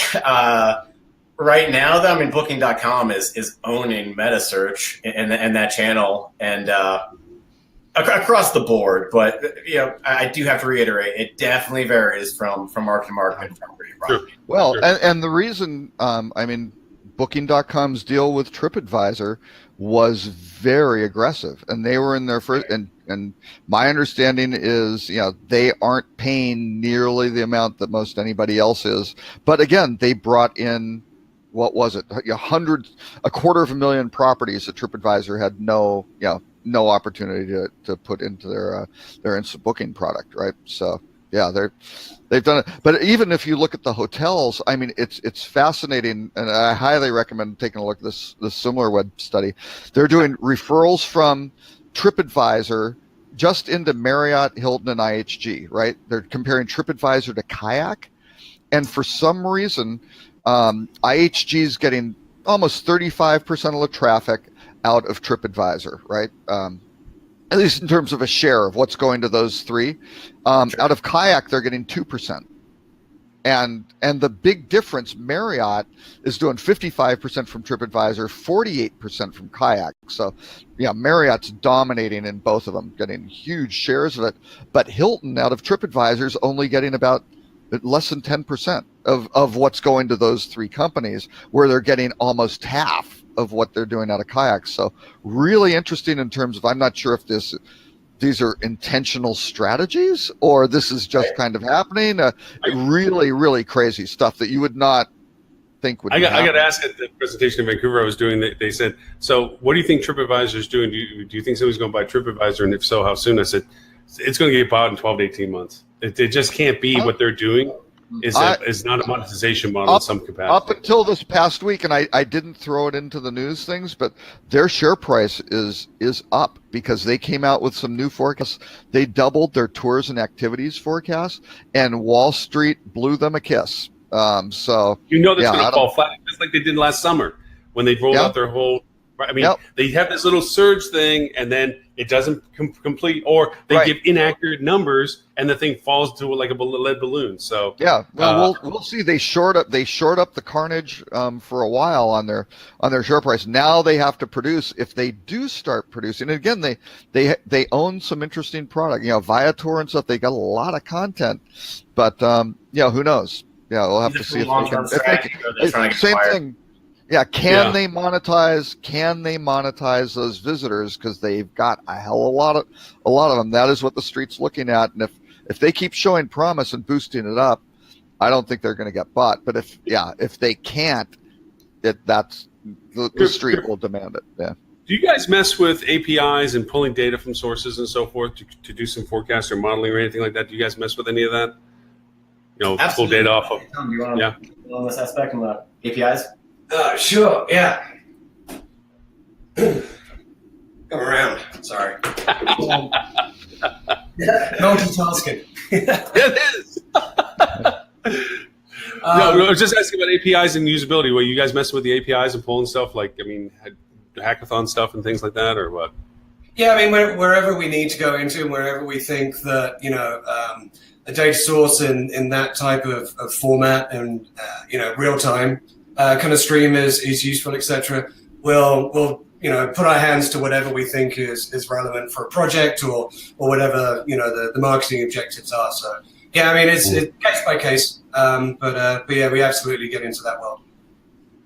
Because I was dabbling with it. I was complaining a couple shows back. There was a hackathon that Expedia had done in Europe about almost a year ago that was sharing airline lift and pricing, and I was using it as a modeling for the New York market for one of my clients, and one of the APIs went dark. And there was 5 APIs they had running, and I had one of them that went dark. So I made the foolish mistake of calling them up and going, "Hey, your flight prediction model API isn't working anymore. Can you turn it back on?" They're like, "What? Those are still open?" All of them went away. Note to self: never ask stupid questions. Wait till it comes back up. Right, wait till it goes back up. Just be quiet. Wait for it to come back. But no, I was just from the example of it's like, API data pulls and stuff like that. I'm trying to find one for Airbnb because I think there is a lift correlation, because we know that they're like the the seasonal birds of Capistrano. When event driven or business cycle begins to peak up, you start getting Airbnb inventory flux going up.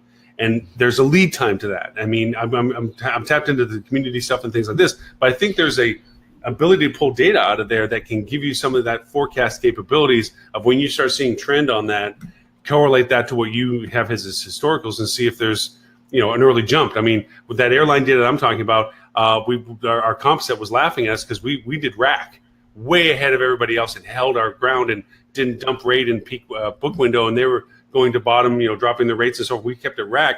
We sold out at rack and got it because we were lead up into it and sold up before the peak time. So the kind of data stuff works. It's just picking the right data, making the right correlations. So I didn't know if you guys knew anything about Airbnb's APIs or anything. Interesting to see with Airbnb when you talk about pulling rates and what's going on there. I mean, you don't have a director of revenue on each apartment, right? So the seasonality doesn't really correlate as much as it does in some of the markets that it would with a hotel. But definitely got to keep a keen eye on what Airbnb is doing because they are a direct competitor. Depending on who the property is, these uber luxe properties are not going to have to worry as much. But depending on who the property is, like you definitely have to track what those rates are doing, and they're not playing the same game that a hotelier is. No, they're completely on their own when it comes to it. But their communities, I'm finding out, are leads to that because they start creating this culture that the better at it or the more seasoned at it share the news with the new at it. The ones that are just now putting their inventory onto market, and they start saying, hey, you might want to put your one room up. I mean, you like you said, you have to qualify the inventory that it's a isolated room, isolated product, multi-room product. You just can't say it's a couch. You have to identify the inventory that you're comparing against. But once you do that and seeing when they start bringing inventory to market, that I just want to find a data source. I can't find a data source because there's no Airbnb's dark. There's nothing you can scrape off Airbnb. That is what I've always said. Well, yeah, and AirDNA has some pretty good stuff, but do not bet against a company that has dynamic supply. I mean, that is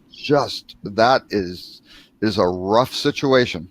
Yeah, so because they literally can build the extra room that they need. That's the thing. Right.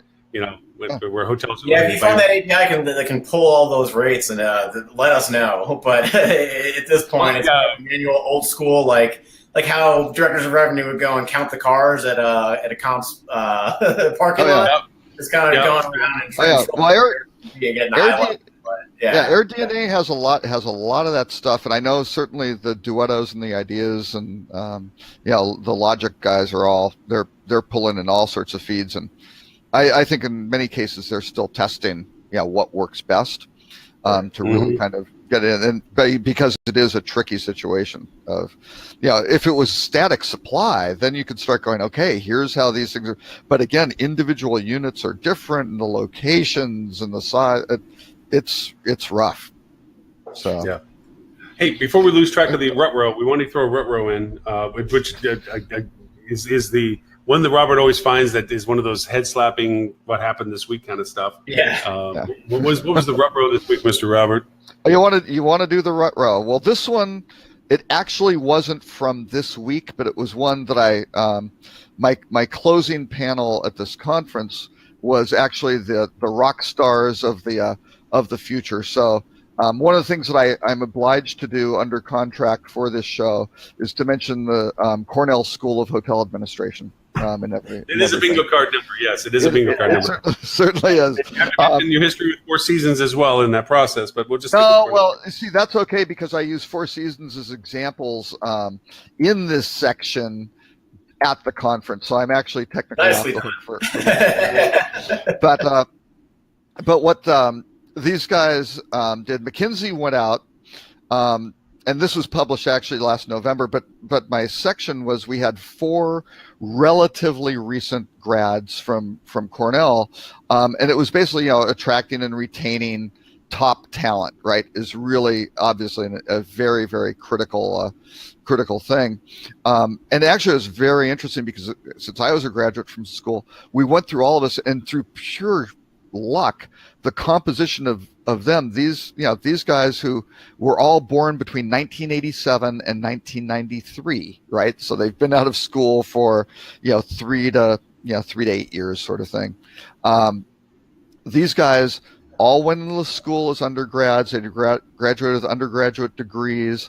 All of them left the original company that hired them within 3 years, and 2 of them left within 2 years, which I thought was pretty stunning. And me, in comparison, I spent 8 years with my first company, right? So that's kind of an interesting dimension. But this McKinsey study had some startling statistics. So one of them was that the percent. Okay, so this is a survey of Fortune 500 execs. It's not drilled into just hospitality or anything like that. Okay. But the question was, of these execs, how many of these execs would agree that their organizations recruit highly talented people? Anybody guess what that percentage might be? This is why their mind very high. Well, this is the rut-row category, just to kind of, the context is important, so I'll let you cheat a little bit on that understanding of where you should go. So it's going to be a tad lower than you guessed. Okay. Or you would normally be inclined to guess. Would you care to take another guess?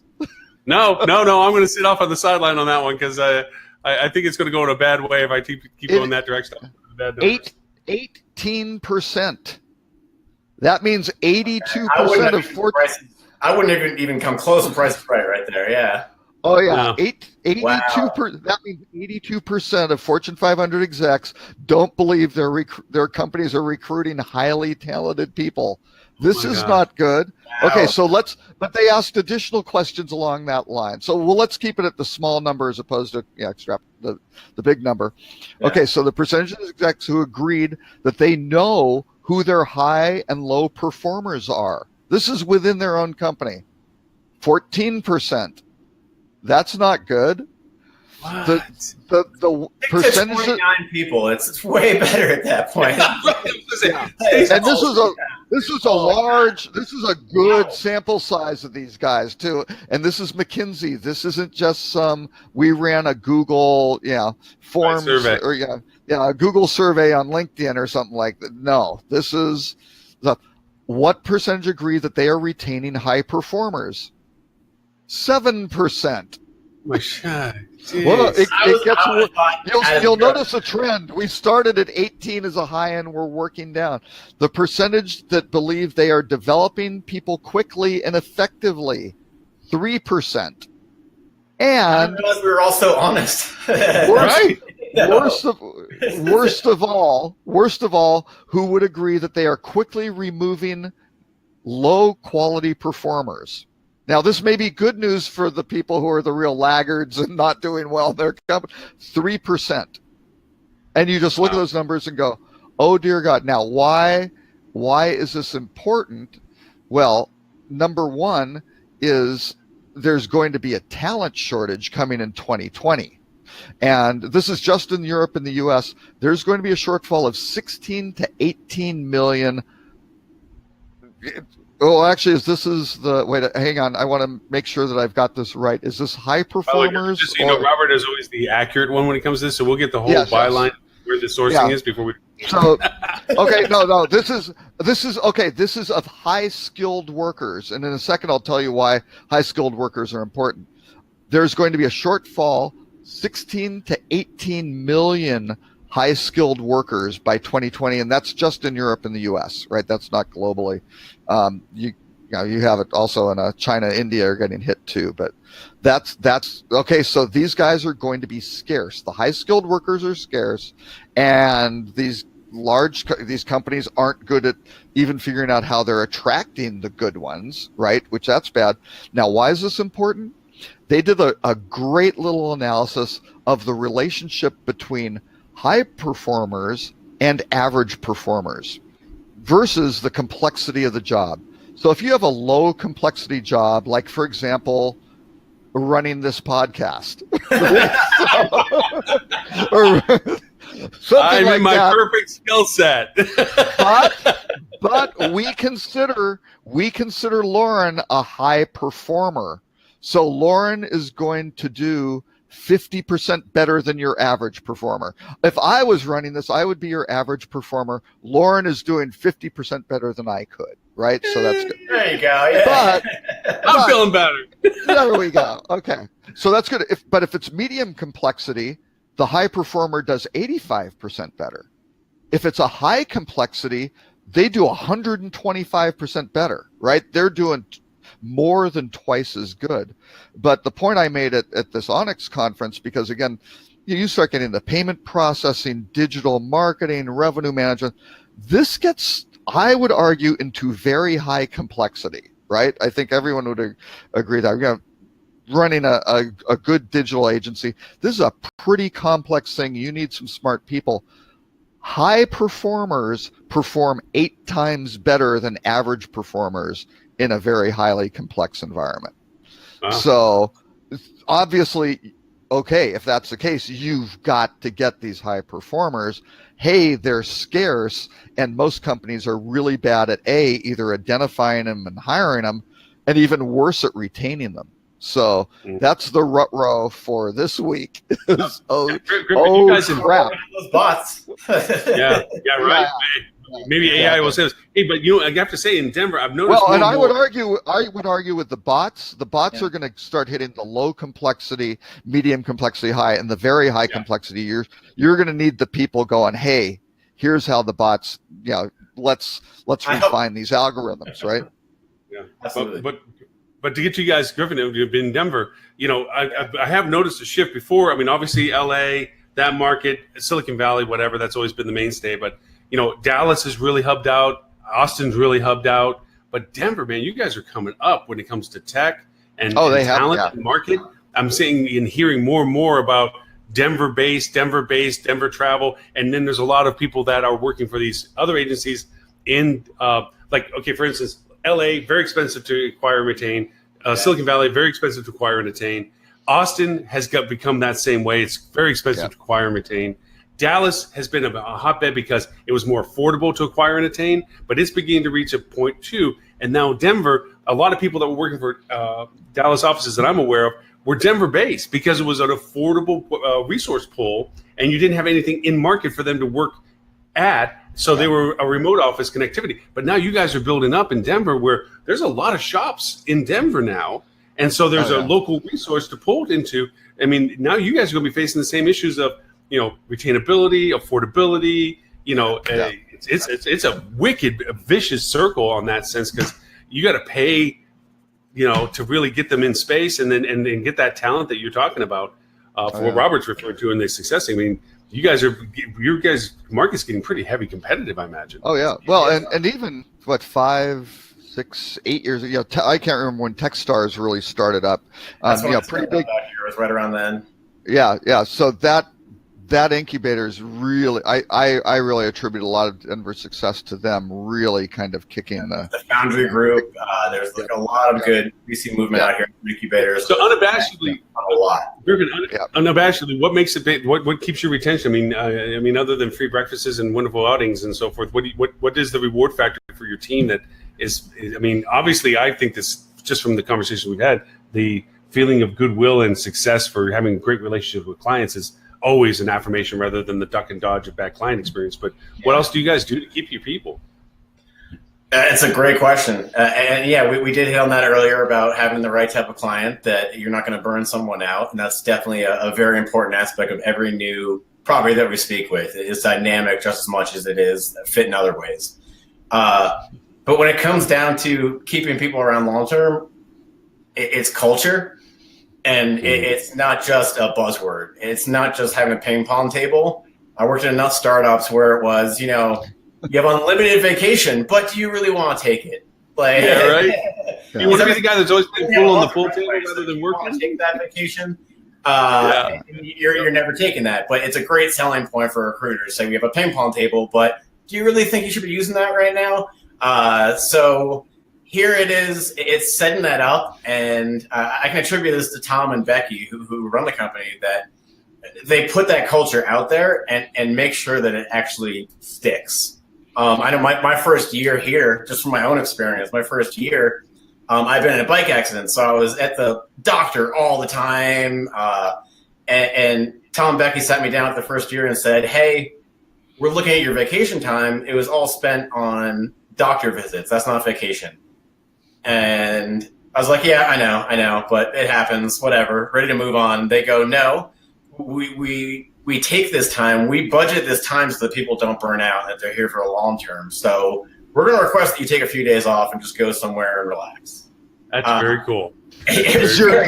You're driving us nuts. You're working too hard. Yes. Yeah, exactly. But it's an important aspect to keep in mind. Oh, hearing it. I do not recall doing this, by the way. That's what I heard. And I went to Mexico for 3 weeks. Exactly. It's a part of it. And it's so cool. It's so cool they don't monitor performance or anything. You can just do whatever you want. Keep getting big raises. Yeah. No hours being tracked, nothing. Like, honestly, come in, have a beer, play your ping pong. Yeah. There it is. We're hiring. Actually, I mean, are you guys always looking for talent? I mean, are you always on the business cycle of growth, or are you pretty happy spot right now? We'll always chat to someone. But being in the model that we're in, you know, it's not a. It's growth comes when it comes, and we want to have the right people in place and be ahead of the curve there. It's always an elastic band. You're either overcapped on resources or you're under resourced, and knowing when to add that extra resource is always a struggle when it comes to that.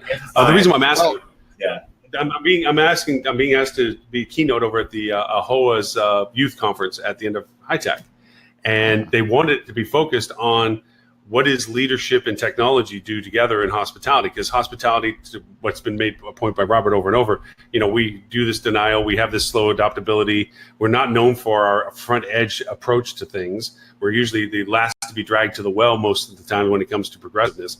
So it's really hard to pull that new talent pool into hospitality from resources. But there's channels and avenues, and I wanted to get into the conversation on the keynote, talking about the fact that working in hospitality doesn't always necessarily mean standing at a front desk and or being in a corporate office of an ownership group. It means also working at very talented resources that are contributing to the success of hospitality as a resource of outside of it. But you're in hospitality. I don't for a minute think I'm not in hospitality just because I'm not running a hotel. Right. I'm full blown into hospitality because of the service. You guys do the same thing. You're in hospitality because you live the space. Robert, same thing, on and on. So to me, I want to add a little bit of what you're saying into the concept is like, look, culture is critical.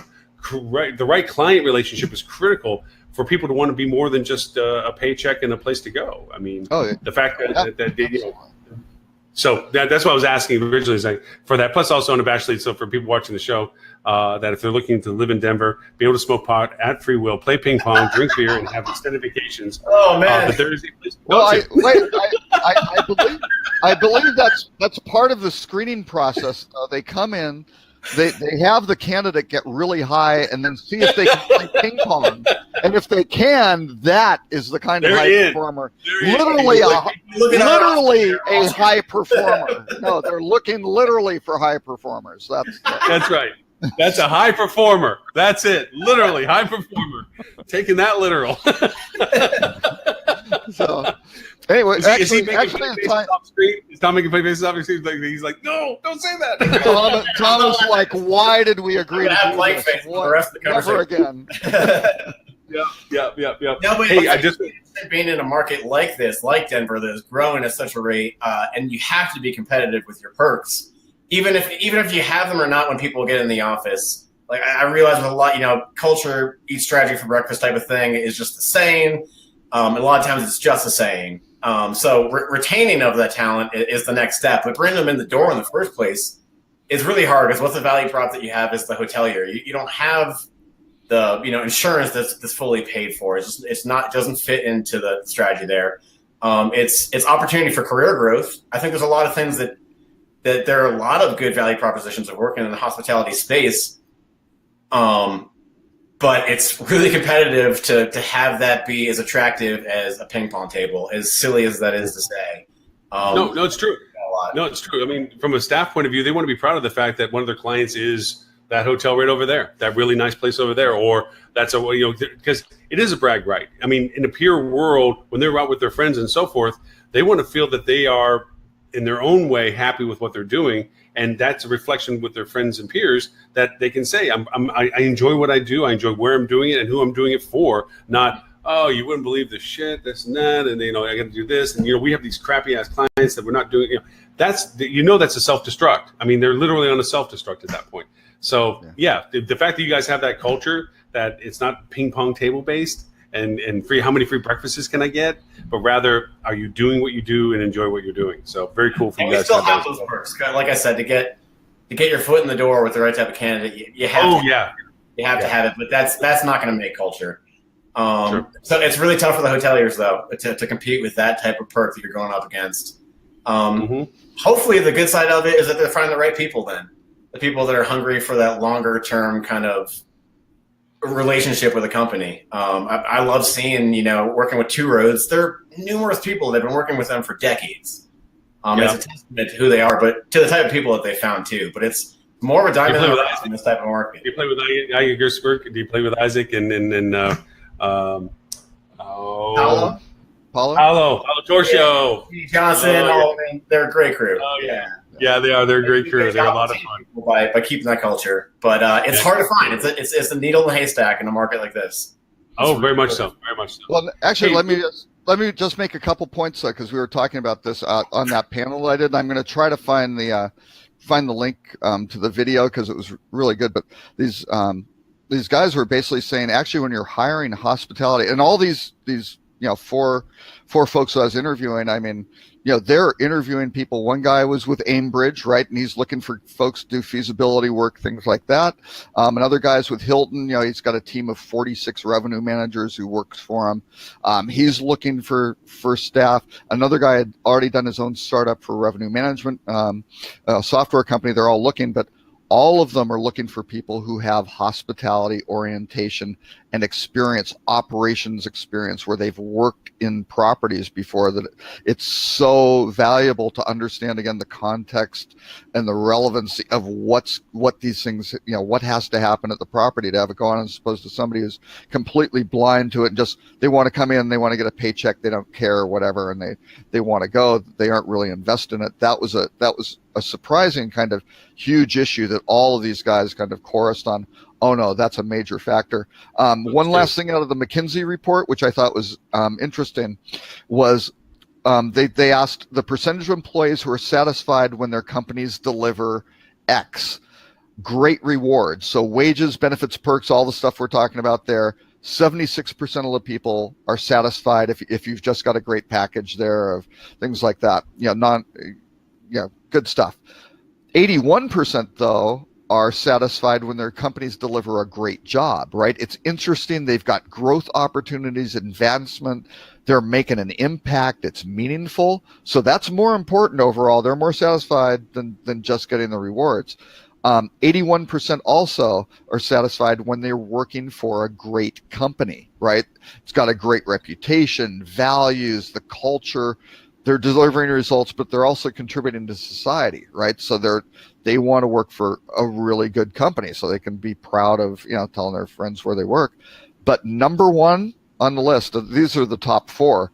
Mm-hmm. Number one, great leadership. 89% said I'm satisfied. Maybe they don't have the greatest rewards package. Is it the greatest company? Well, it could be better. Greatest job, but boy, I'm working with an inspirational, supportive, this person's empowering me, focusing on development. There was one woman who left Sabre, and again, within 2 years of joining, and she wasn't recruited, she went after them because she had done an internship with Priceline. She knew she wanted to go into hospitality tech stuff, and Sabre was the place, and she hounded them until they hired her, sort of thing. Did really well in there, 18 months, 2 years, and they didn't have goals for her. She was doing a great job. They loved her, but she couldn't see any career progression or anything. And boom, popped out to this, basically a lock company, which would be a relatively non-traditional, transition. But this lock company is doing all this stuff for really starting to develop this authentication, engaging customer. How do they work with all these different systems in the ecosystem? Really much more interesting stuff that she characterized than Sabre was doing, which is like, hey, Sabre, wake up.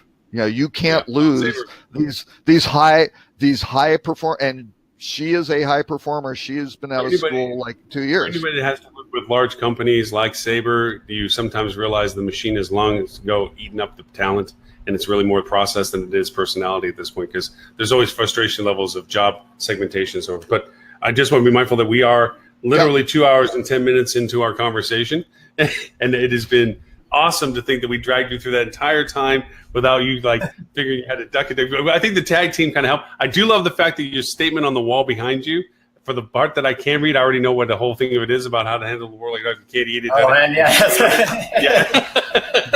So I think that's another perk though. Anyone who's looking for a dog friendly office. Oh, which is a key. I mean, actually, those are the things that make the difference.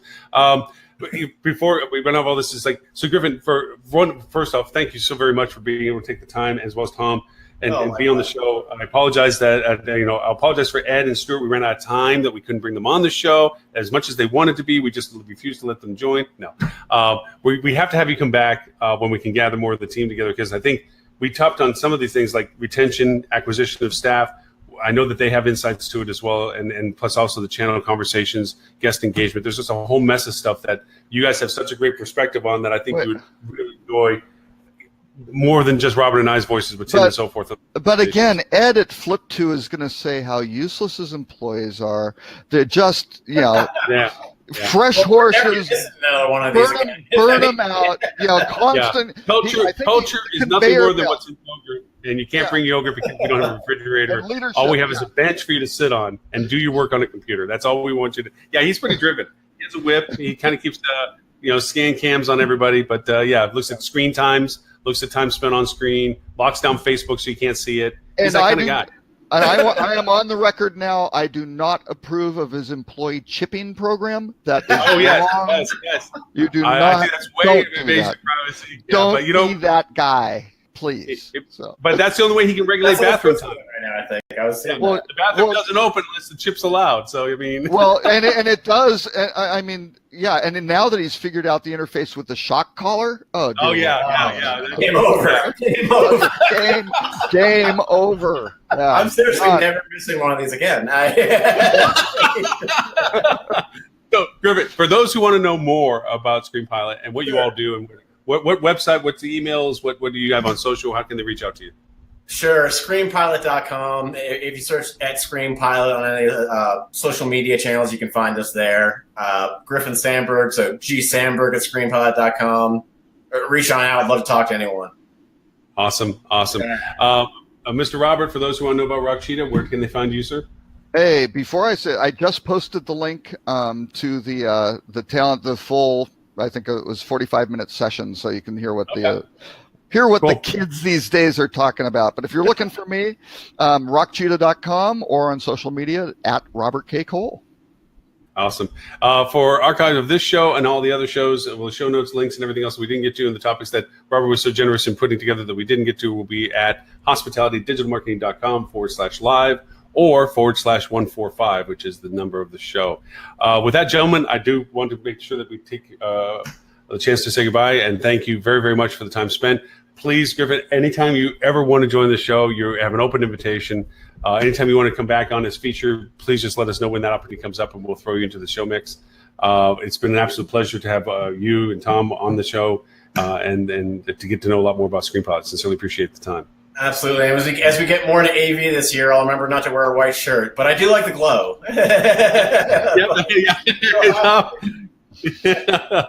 Thank you. Yeah, see, Tom he came camera ready with the black shirt, all that sort of stuff. That's why he's the CEO. That is why that is the kind of leadership you're looking for. That's right. I still think our original concept of spandex and half belly T-shirts with walking around with, I think it was a mischance, a little branding there, but that's okay. We can work on that later. Thank God. I was next time. I got it. Oh no, I'm sorry, Lauren. I thought you were talking about you wearing that, and I just. Well, I was gonna. I heard that too. I was gonna do the whole tight-fitting hospitality marketing half team, but they haven't come in order yet. I ordered them. They're getting stitched. And that's all. for the record, that's only Saturday and Sunday. Monday through Friday, Lauren is normal business attire. Hey, yeah, so. hey, I'm dressed in proper broadcast attire. What's above, it looks good. You don't know what's below, you know? All right, gentlemen, thank you again so very much. I appreciate the time and conversation. And we'll be on show number 146 next week. And in the meanwhile, Mr. Stewart and Mr. Ed, sorry again, we ran out of time. Couldn't have you on the show. We appreciate that. We'll talk later.